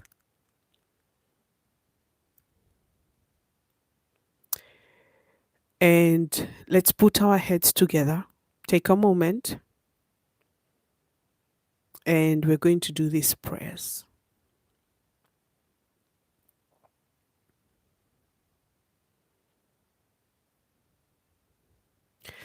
Lord of all creation, our dear Heavenly Father, Almighty Father, today I have an audience who need your prayers, who need guidance from you. We have Caroline who has specially asked me to pray that she has a son who is being misled or is taking a turning of where she doesn't expect him to be. Lord, you're the Almighty. Let us bless this Caroline's son. Whatever direction he's taking, Lord, touch him to reconcile with his mother and to listen to his mother, Caroline. With these difficult times, I am praying today, Lord, to ask you for these prayers and have mercy on Caroline and have mercy on him. Lord, a lot of us don't speak, but our children are misled to the times that we are not expecting them to be in these certain situations. But Lord, with your power, with your health, with everything, we want you to touch this boy. We want to pray and take away whatever he's thinking, whatever he's doing, to stop him so that he doesn't end up being in the wrong kind of people, their hands. We know this in the Western world, Lord. Have mercy for them, Mother. We pray today that we curse anything that is leading this boy to stop and accept his mother as she is in the direction she's trying to tell him. Caroline, as a mother, I also pray for you to stand up firmly, but be gentle to your son. Talk to him. Listen to him. Don't argue with him. Listen. I've been there myself and I know you listen. Try his way. Try his thinking. So you can solve this misunderstanding, this attitude problem he has, Lord. We pray to take it away. Let us direct him. Lord, you know you can do it. You can direct him to the right direction. Let him to know you, to guide you. We know there are so many children in so many veins, so many bad doings in front of our eyes. But Lord, we pray today. I pray today for Caroline. I pray for her son. Let them come together. Let her be a good mother. I'm sure she's a good mother. But Caroline, understand your son also. Our time in these moments are very different from the way we are raised, from the way we see things, from the way we want our children to be. Sometimes let it go and find a solution or a result, or try what he's trying to tell you. Talk to him. Find something in common that you both can do together, so you can have the laughter, the peace, the vein that you need. Let go, Caroline, and all will be well. Talk to him, guide him, give him solutions, give him deadlines. Try his way, and then tell him to try your way. Meet halfway. Lord, when I ask for these prayers, I also ask you, Almighty Lord, that I want to pray for Lee. He talks of rekindling his marriage, where they have children together. Whatever his wife is deciding, Lord, let her tone herself down to come back and listen to Lee. God, I pray you will also touch Lee to be humble to his wife. I pray for Lee to be a good husband. I pray for Lee to nurture and love his wife kindly. Whatever their disagreements, whatever they have been through, Lord, touch Lee. Touch his wife to bring this marriage together. But I've encouraged Lee, and I've told you, Lee, again, let it be. But God Almighty, you know the answers. You know their way. You know why this is happening. Maybe open Lee's eyes, protect him, guide him from anything that is making this marriage be separated. Lord, you have the answers. All I can do is pray for him. You touch him, you guide him, protect his family. Lee, start knowing God more. Go to church. Go down on your knees and pray to the Almighty God. Lord Jesus Christ, pray for this marriage. Every Sunday, I tell you now, you must go to church. Find a church you know you can pray. Nobody should tell you. Nobody should tell you who you should believe in. It doesn't matter, Seventh Adventist, Jehovah's Witness. It doesn't matter, Catholic, Protestant. Enter the house of God where you find peace. Pray for yourself. Pray for the change. Pray and wait. It takes time. But you need to find God first before you ask for what you're asking for. Find Him in your soul, in your mind. It's not about reading the Bible. It's not about knowing God. It's finding Him. And God always finds His people and directs them to the direction. And everything will fall into place. Repent. Stop sinning. Be holy again. And nothing is impossible without the Almighty Lord. Nothing will stop that marriage breaking. Be humble. Be kind to your wife. Also, do not possess her because she's no longer living with you. She needs her time. We need to pray for her. Lee, you also have to be prepared to accept the unacceptable. God prepares us for better things ahead of us. Sometimes we hang on to things thinking they're the best things that we need, but sometimes they are not. In fact, they are the toxic and the things that you think it is, and it is not. So once you accept, time is a healer, and you will see the difference, and you will understand the difference. We are the beginning of 2026, and we are going to shame anybody trying to come our way. We are going to refuse. We are going to say no, no, no.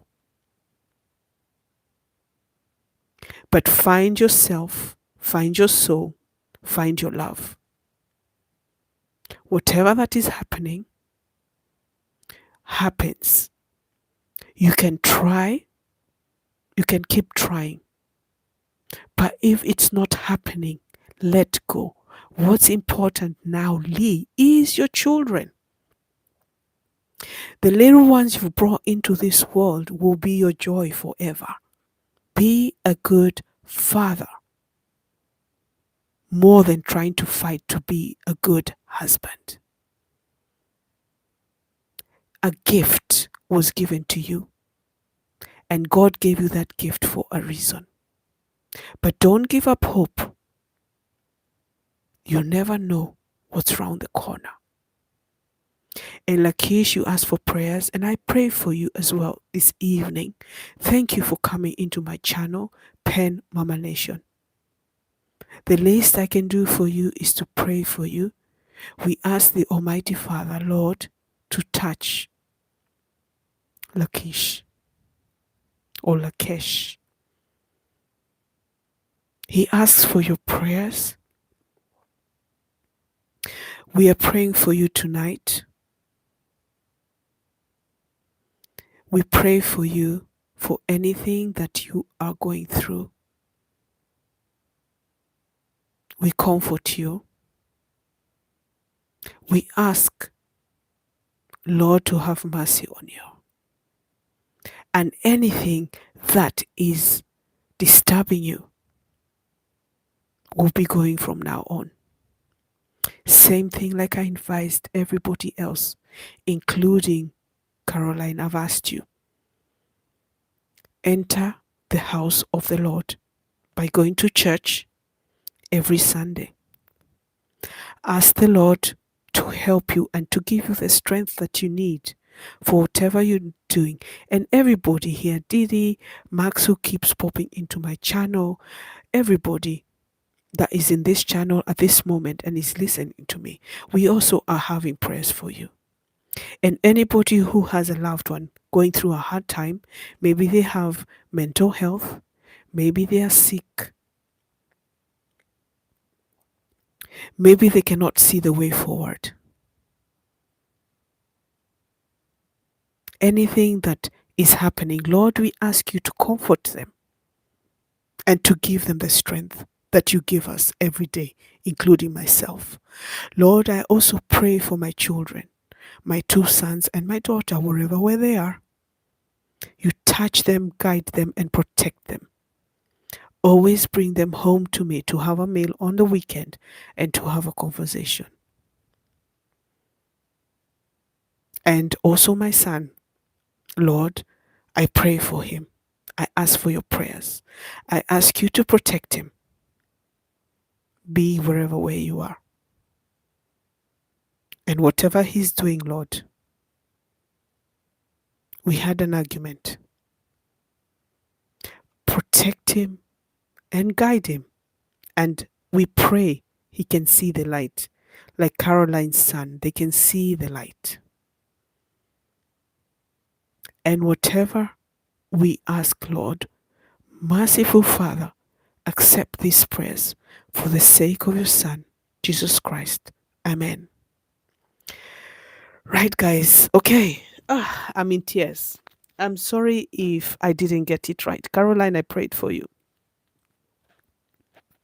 Lokesh, I prayed for you. And we have Lee, whose wife is in a different situation.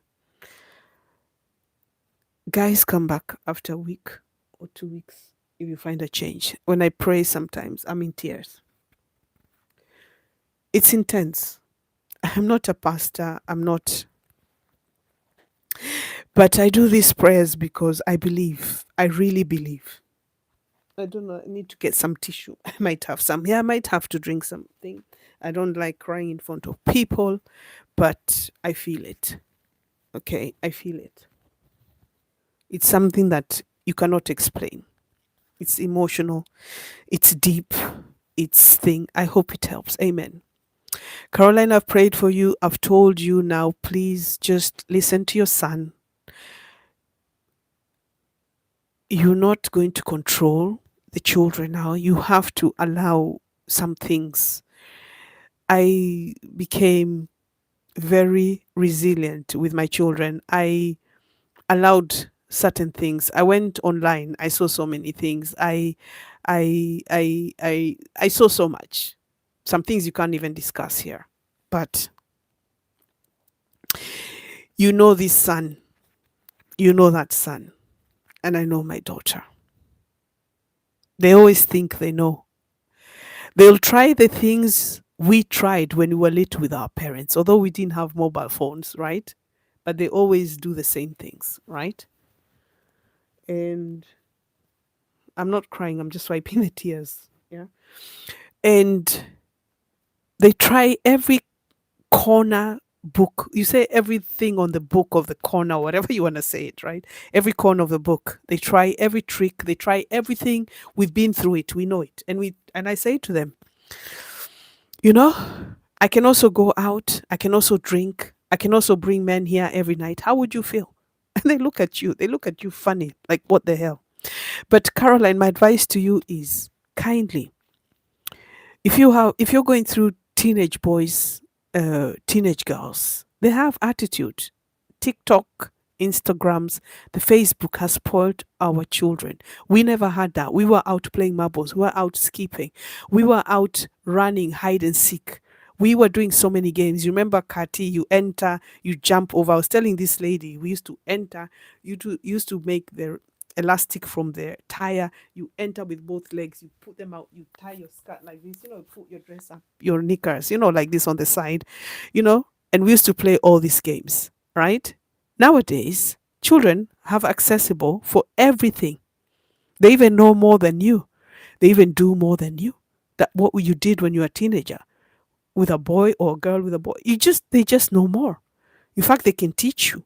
There's a time my son was coming with kisses on the neck, hissy kisses. They're called hissy kisses. I'm saying him purple, purple. He's mixed with, so he's got purple, blue marks here, like as if someone was strangling. So I'm thinking maybe someone has grabbed him, and you know what I mean, from behind.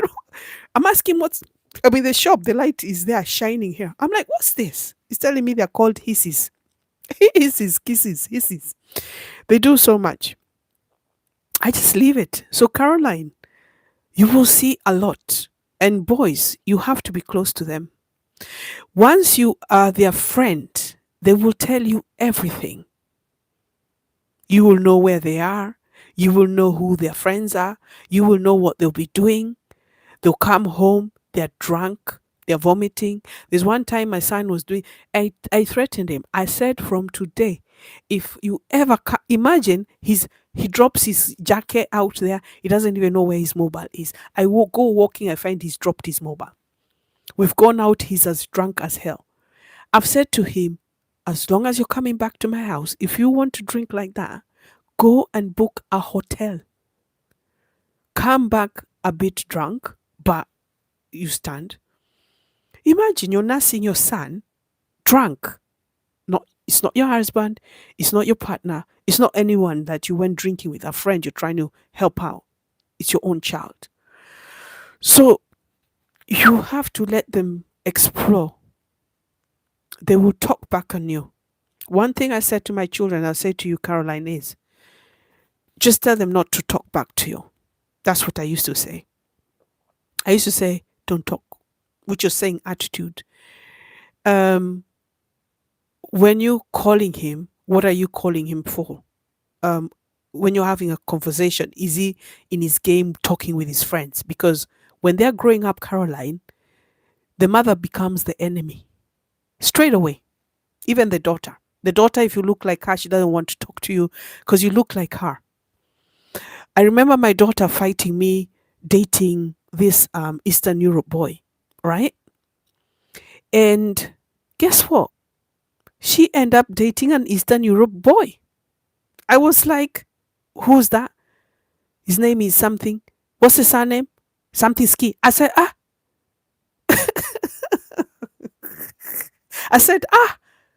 she fought me for dating someone and she ended up dating that person and she's still with that person till today.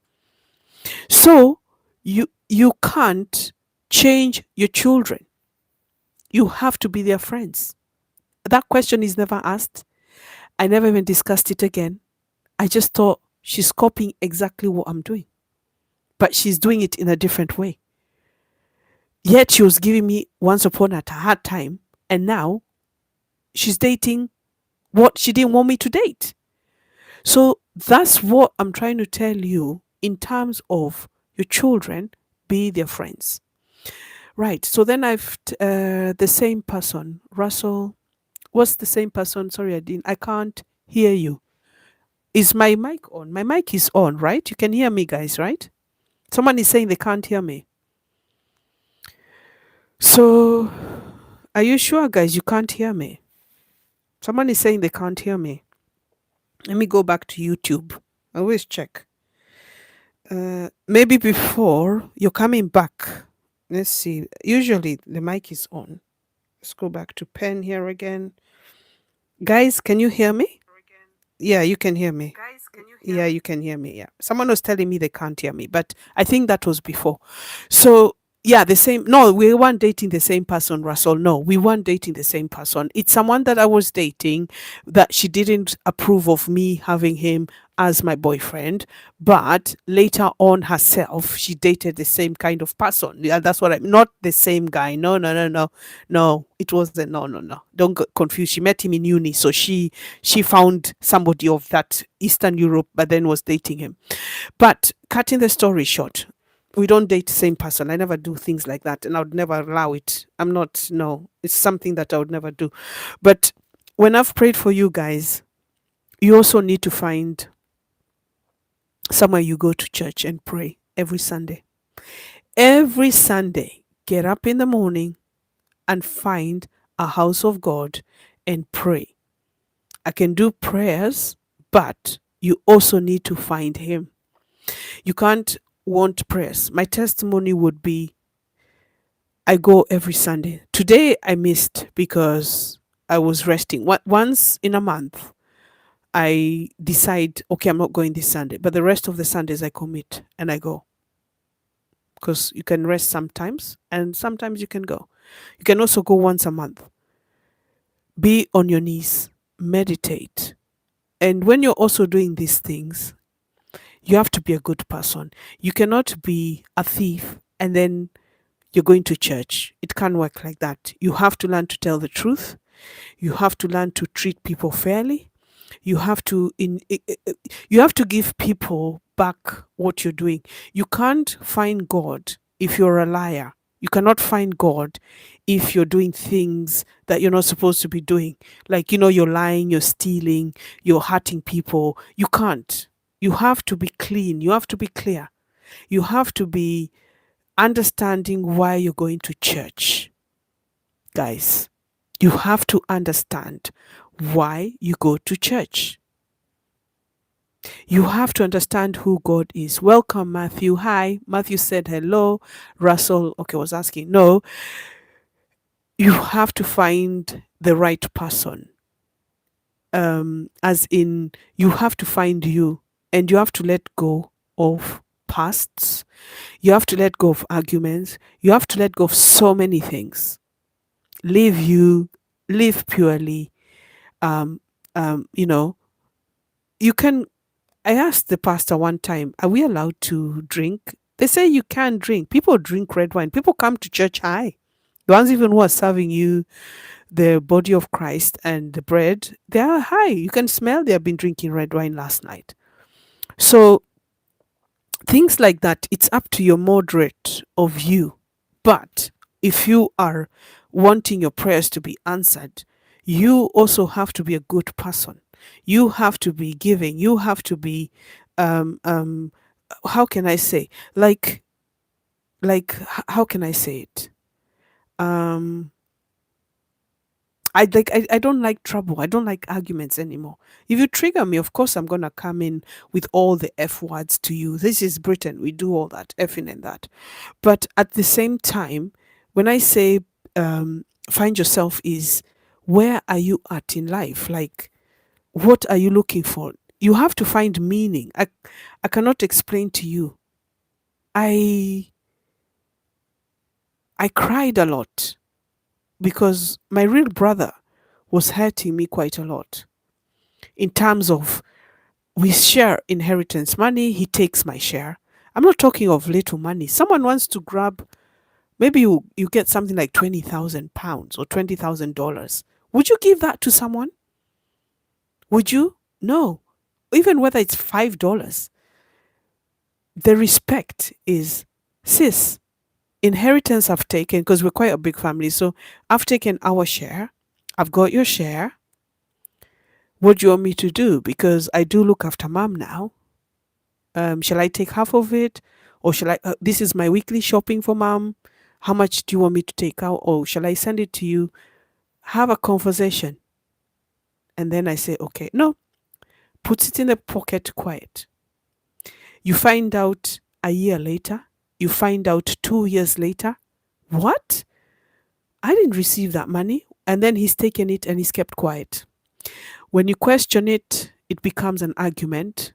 What do you do? At one point, you were sending him a lot of money, but he was buying cars. He was pocketing it. He was pocketing.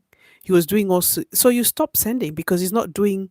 The money was for mom eventually, but it's not like he's doing those things. He's actually using it for his pocket.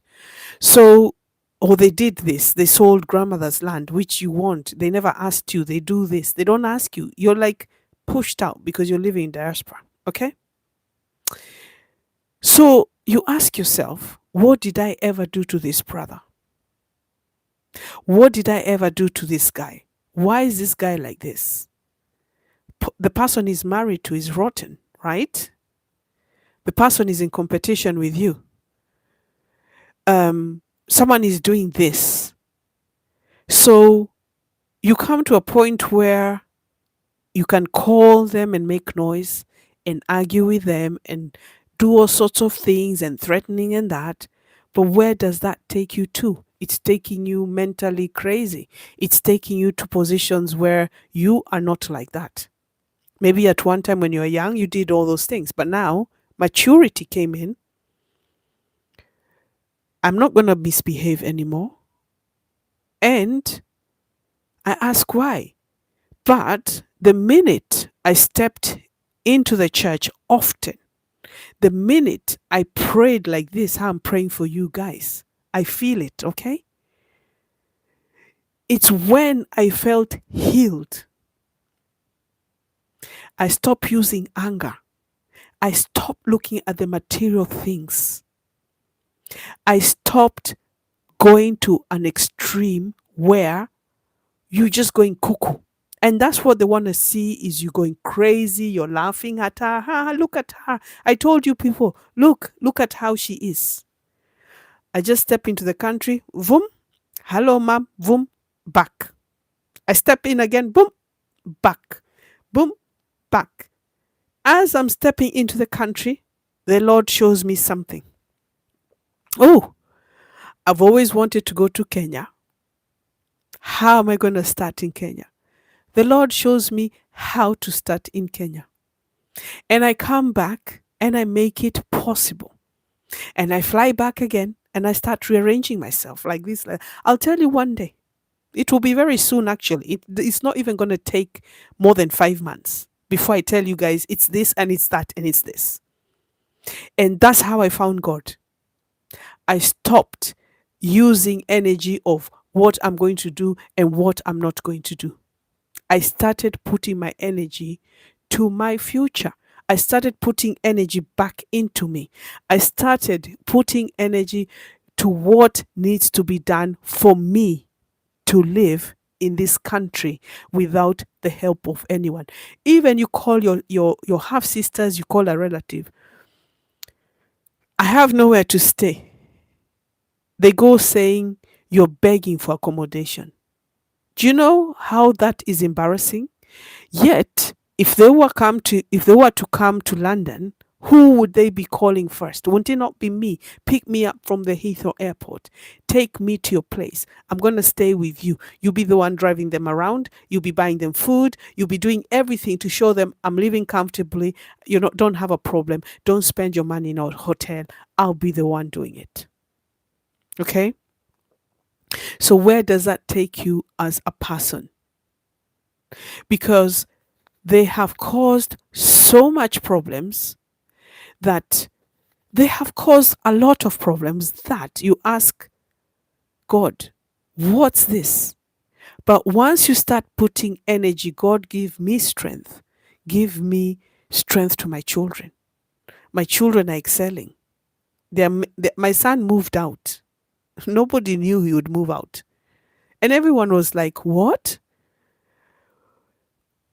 It was God. The prayers I do. I go to church and pray for him. This son did not want to. In fact, this is his room. This is even his chair. I told him not to take anything from this room. My son moved out eventually after so many years. He didn't want to move. He didn't want to go, but he had to go because he's an adult now. He's over 30. Why would he want to live with mom?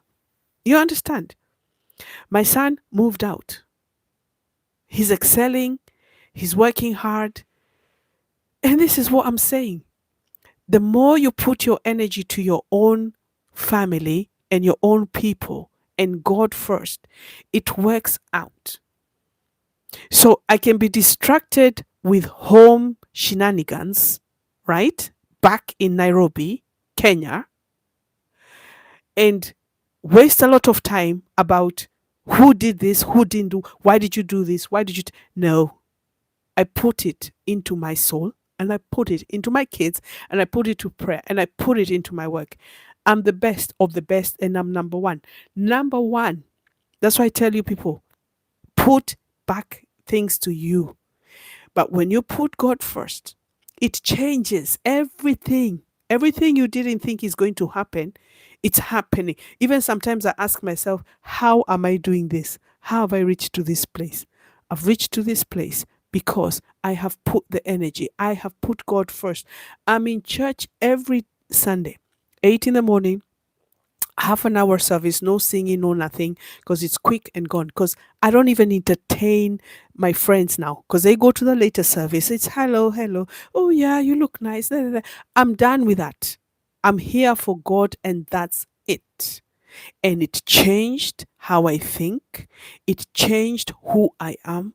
It changed the purpose. This is why I'm preaching to you the purpose of you, what you exhume, what you show people, who you are, what you are. I used to tell my friends 10 years ago in this church, I'm moving back. The 10 years are up. It's not late. It's up now. It's now. It's not tomorrow. It's now. But I have to put God, I have to preach, I have to work hard. I had to do so many things. I gave up simple relationships. I gave up everything. I gave up drinking, smoking, going out every weekend, buying stuff. I gave everything up. And it's all coming together as a package. And God is good all the way, all the time. And nobody can tell you until you reach a destination. They are taking your money, so many things. But guess what? As they are doing that, you're making more. As they're doing that, you're shaming them slowly by slowly. Their things are going down, yours are opening. The door is opening. Theirs are shut, yours has opened. They're going down, yours is coming up. They don't have a car, you're getting a car. Those are the things I don't want to disclose too much. But it shows you people don't think of the future. One day, by the way, I told you guys, I am chosen. I am all blood, where my blood is needed by the whole world for people with sickle cell, for people who need blood transfusion. This blood, this body of mine, this is why I am ordained. I was chosen. I'm chosen for a reason. It cannot happen. I am chosen. From the day I was born, I'm chosen. Even when you try to play with me, as in you're trying to be devious, things go down. There are, I don't want to say so much. Even people that are close to me just hurt me by doing something, or, being bad to me. Something bad always happens to them. So I can tell you something. That is, so many things have happened, and some of it I'm beginning to open up, but I don't look at them taking those things that are meant to be mine. I'm looking at the greed, the selfishness, everything, you name it. But when you put it to God, you just ignore it, because there's nothing you can do now. But me living in Europe, like I said, my father sent me back and said, go back. He was preparing me. I've decided, like just how we live here, the only way to sort out these issues is to go to the courts. But the family hates that, because they know I'm going to win. Because they know they need to bring a file of how they have split things without giving me what belongs to me. We are born from the same father.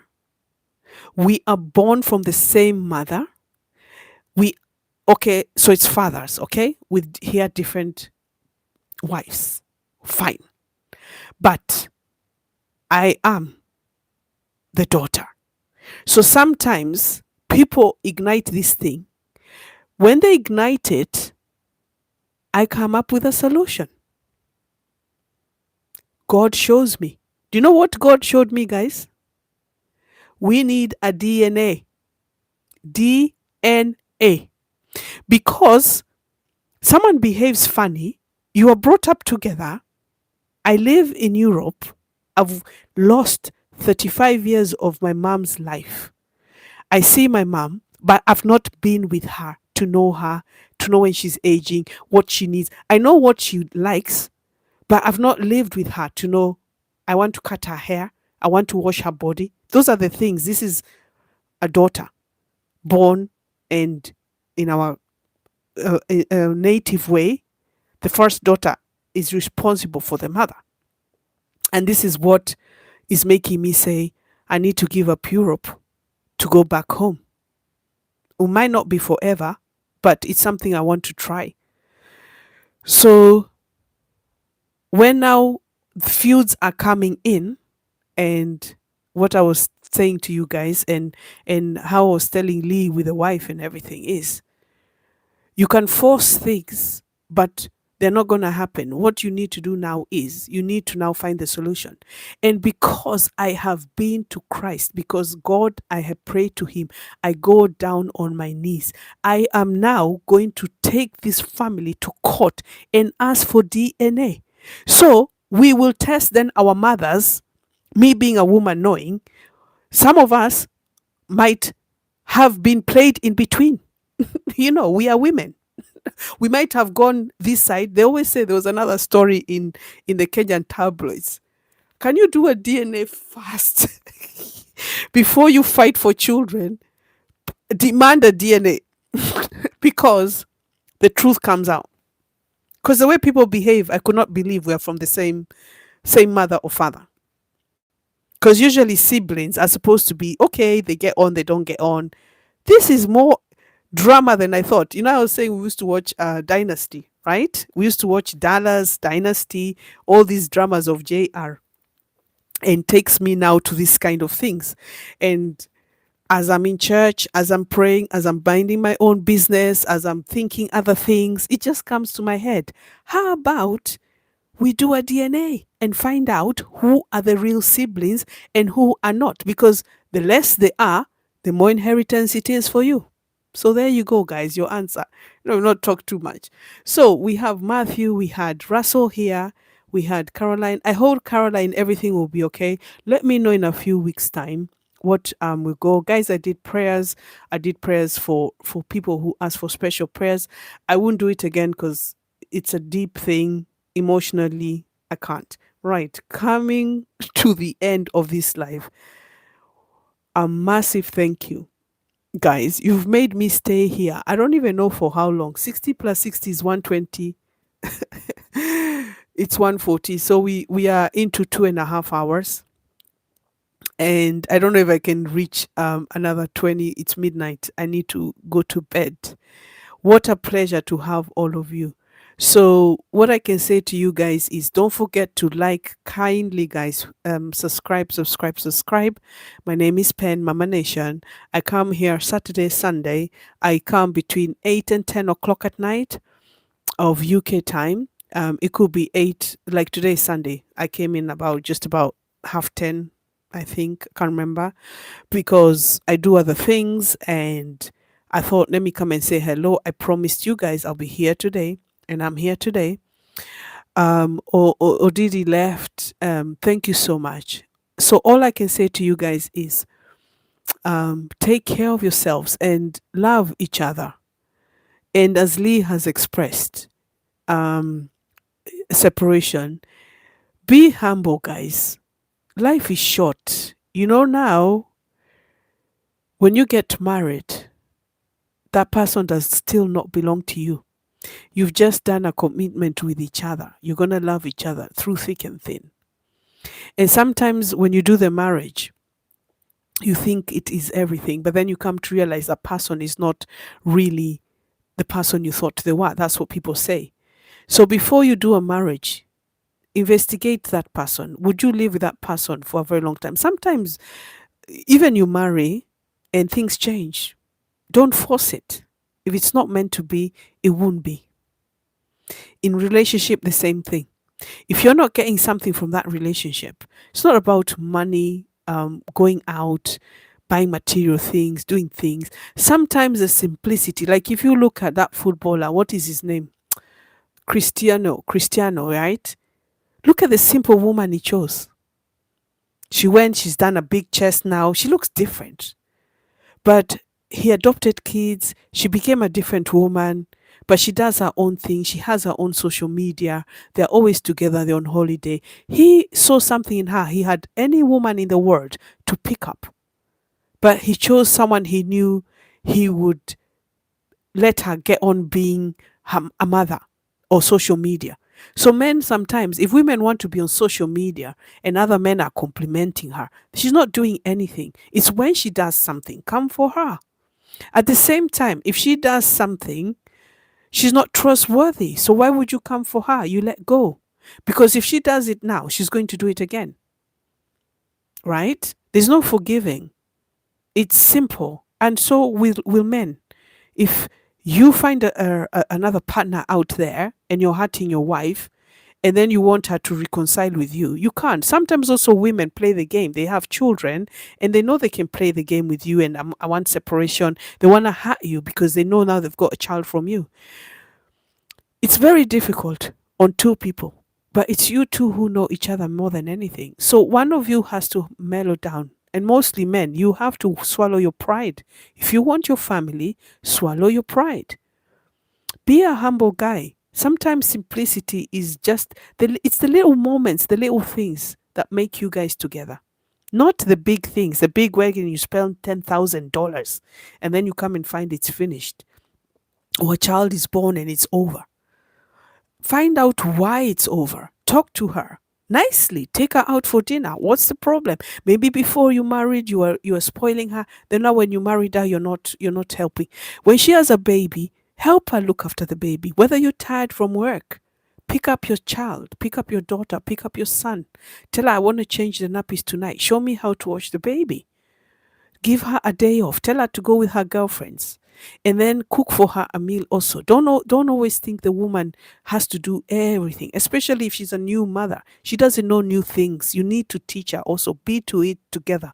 Wash the baby together. Tell her even before you put the baby to bed, I want to put the baby to bed. Help her out. You're tired from work. And so is she when she's looking after the children.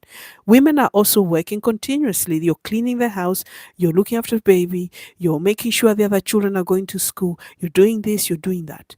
Give her her me time. Now, at the same time you've had a baby, look for someone who you can trust, maybe a mother in law, daughter, whatever, maybe an older child, a cousin, or someone. Come and take care of the baby, not a newborn baby. I'm talking of maybe a child is 1 year, 2 years. Start doing a date night. You know, what revamps your relationship is a date night. I'm dating this guy and we have a date night on Friday is our date night. Not every Friday we see each other. At the moment it's like that because I got upset about something. But we had a date night where we go, you meet, you have a chat, you ask how was your day, how is things back home, and then we talk, we have a good night. That ignites us as a couple. Even just an hour we've met. We're working all the time, different living in different towns, different shifts, different times, different scenario. But I make the effort to come home, I shower, go and meet up, have a little chat. If we see each other, stay together. If not, but that date night excites me. So, same thing. If she's a new mother, she's finding challenges, Lee, ask her, how can we make it better? Be humble. Talk to her. And ladies, also stop torturing men because you have a baby. You start being all over the place.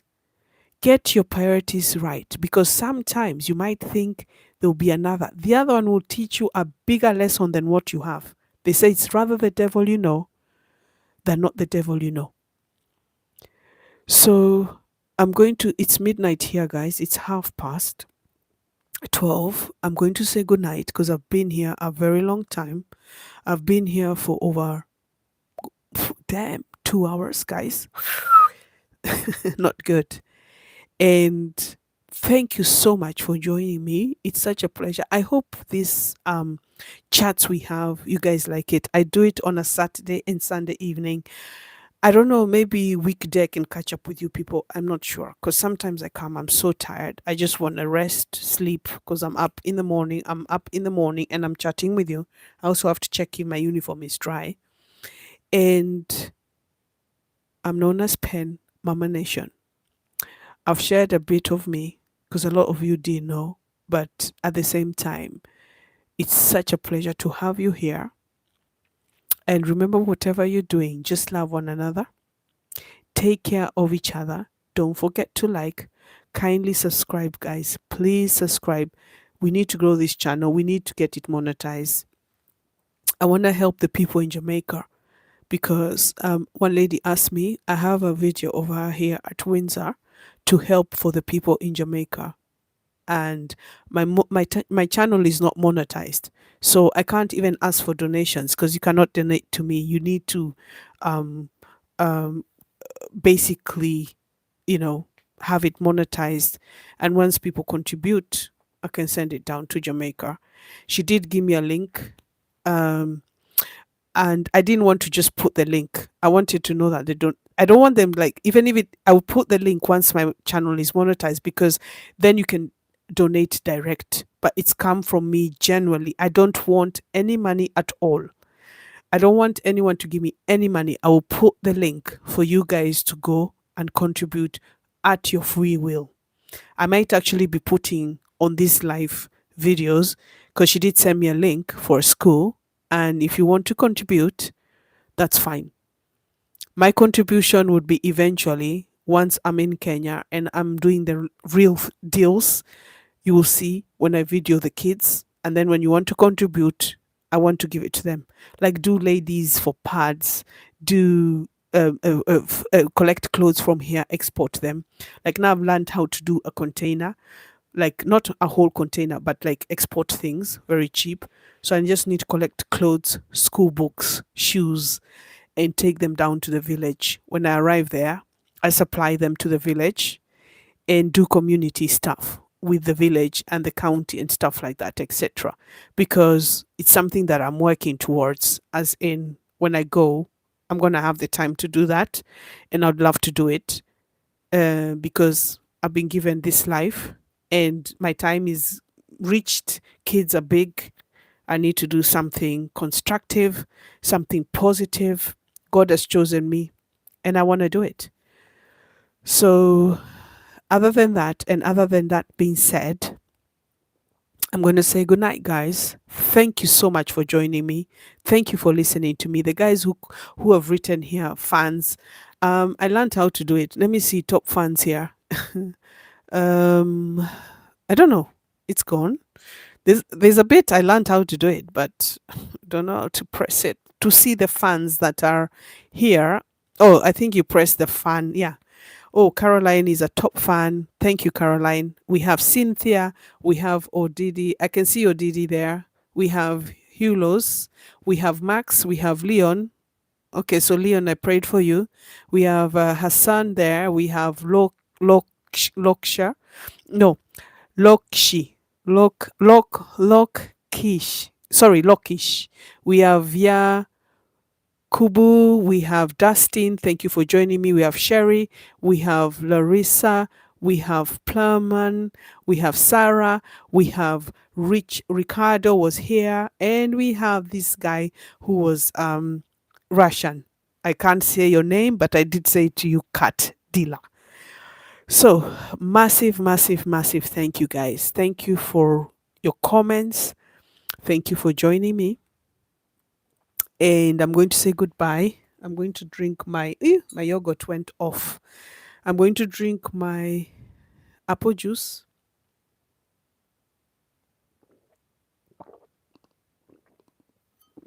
Thank you guys. Lovely. Always apple juice from Waitrose, guys. Look at that. Essential Waitrose apple juice. Uh, we have that. And I forgot I had Rachel's organic Greek style yogurt honey. Honey. So let's see. How far? Oops. Hello, be. Let's see. It's okay. It's not the yogurt I like to buy. The one I like.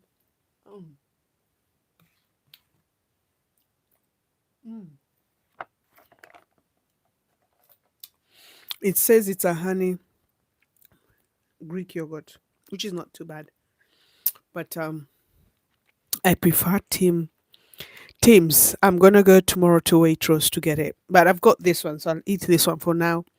2 to 3 days. And then I'll go get the Tim's. So I'm going to love and leave you guys. Massive, massive thank you. I've been here long enough. Always a pleasure. Watch it. You can start it from the beginning. And I'm going to say my goodbye like the queen, like that. Oh, I found this ring. Can you see it? Mm? This is a Pandora ring. Pandora. Mm? artificial. I've got a real one, but just wear these ones. How is you guys? Yeah, good night. Sarah said hello. Mm, mm,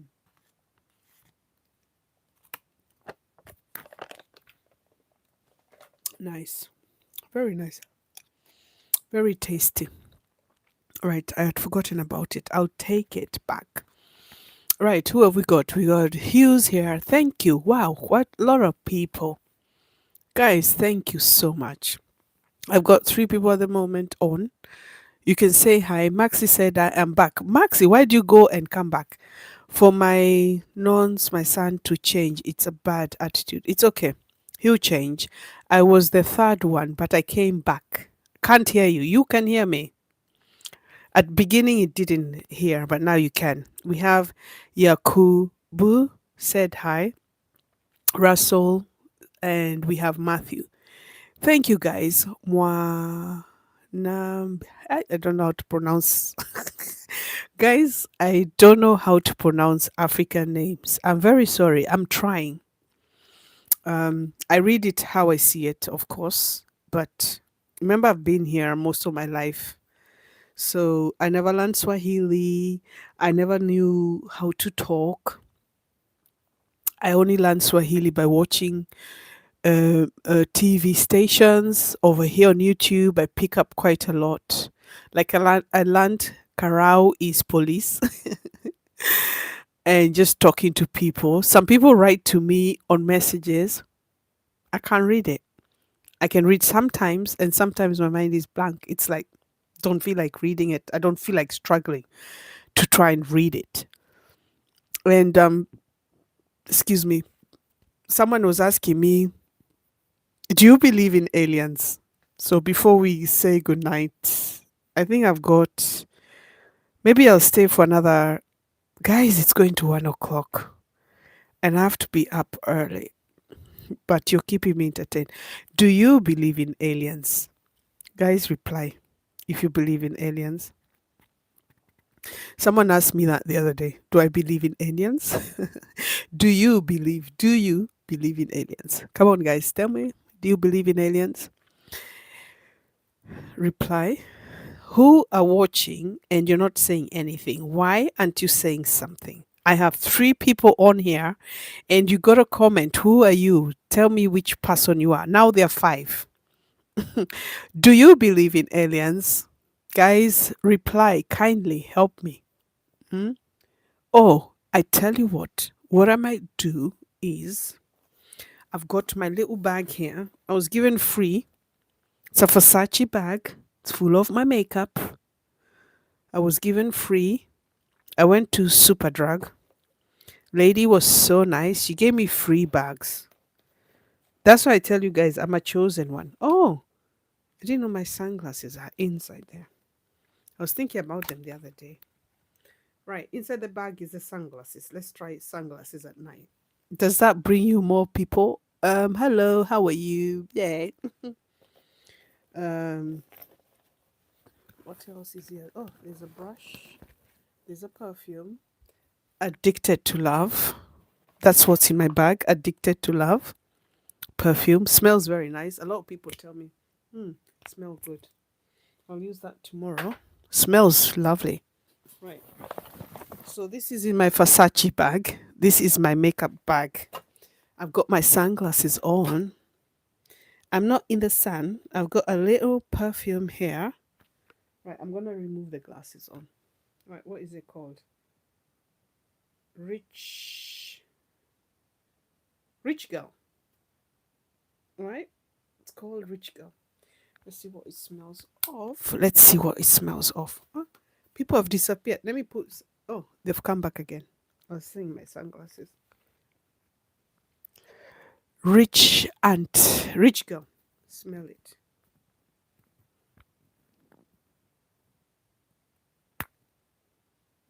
Smells nice. I was given freebies, guys. Freebies. Smells nice. Right. Mhm. Say hi. Guys, say hi. So, Matthew, hi. What happened here? Smells nice. Right, I'm gonna take that off. Smells a bit awkward. Let's see. Right. Guys, say hi. Okay.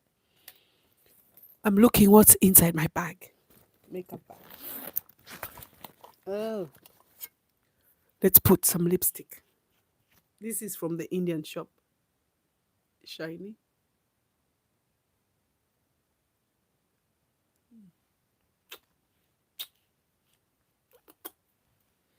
Shiny. Shiny. Mm.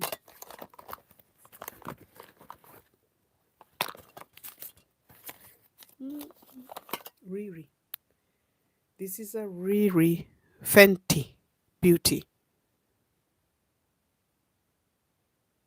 Shall I put it like this? Fenty Beauty, guys.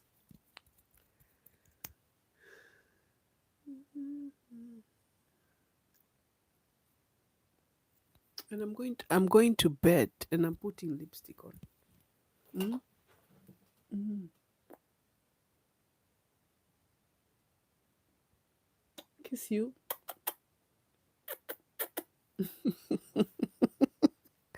I was putting Fenty. Mm. I was looking for it the other day. It's in here. Tu, tu, tu, tu. Then, right, guys, aren't you talking? You're very quiet. Or you're just watching me. Huh? Who was spying on me? Somebody's spying on me. Why are you spying? Say hello. Mhm. Thank you. Right, we have that. I'm having fun. See some makeup. Are we putting some beauty? There's nothing, but Mhm. I'm playing with you guys. There's not even any makeup on it, but you guys seem to be loving it. Was that changed? Mhm.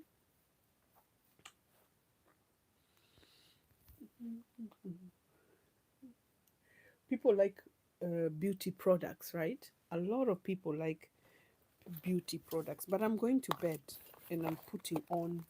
I'm going to bed and I'm putting on beauty products at night. Who's liking it? Huh? Mhm. Mm. Right, red lipstick. This one is Fashion Fair. The brand is no longer there. Fashion Fair went when the woman died. I was so upset because this used to be proper makeup for the black beauty world. They are the beauty blenders. Let's see if we put some beauty blenders here. I'm just playing with you guys. I'm not. There's no even any. Maybe I should do, but I'm going to bed. I'm going to bed. So I don't know why I started doing beauty. You guys are gonna force me to start doing beauty in the middle of the night. There's no powder or anything on this. I'm just playing with you. People say my skin is nice. So maybe I can talk to you about it, right? So this is one of the things I use. So this dark one over here. You see this dark one over here? It's the one you put here.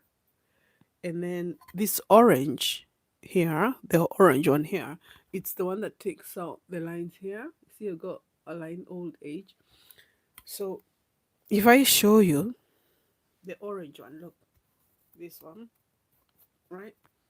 It makes a difference when I put it here. Look, before I didn't have makeup, but now you force me to do it for you. Look, it takes away. Look, I don't know if you see the difference. It takes away. That's orange, right? It takes away Look, the lines. Has that made a difference? Right? And then this one is one you put here. But you tap, tap, tap, tap, tap, tap, tap, tap, tap. Right? But it gives the line definition up here. Tap, tap, tap, tap. Yeah. You guys have made me use makeup. Look. So look at the lines. That orange bit. This has probably got old makeup on it. Tap, tap, tap, tap. Look. Alright. Tap, tap, tap, tap. Guys, kindly like. Right. I'm going to say goodnight because I'm going to bed. I have to wake up. I have to wake up in the morning. Then we have Naz. This is Naz. It's in a bad state. Naz. This is the one that does the eyebrows here, but I can't really see because I don't have a proper mirror. It does definition of the eyebrows. You put it like that and like that. I don't know if you guys can see like that. That's it. I'll have to do makeup another day. Right, where's that sponge? Where did it fall? And good night, guys. Good night. Honestly, tired. So tap, tap, tap, tap. Because I can't find the brush. The thing, it fell. Tap, tap, tap, tap. So, guys, I'm going to say, I'm going to love, I'm going to leave you. Good night, good night, good night. God bless you. Take care. Be blessed. Have a lovely, lovely evening. I'll catch up with you guys soon. Good night, good night, good night. Mwah, mwah, mwah. Love, Mama Nation. Bye. Night.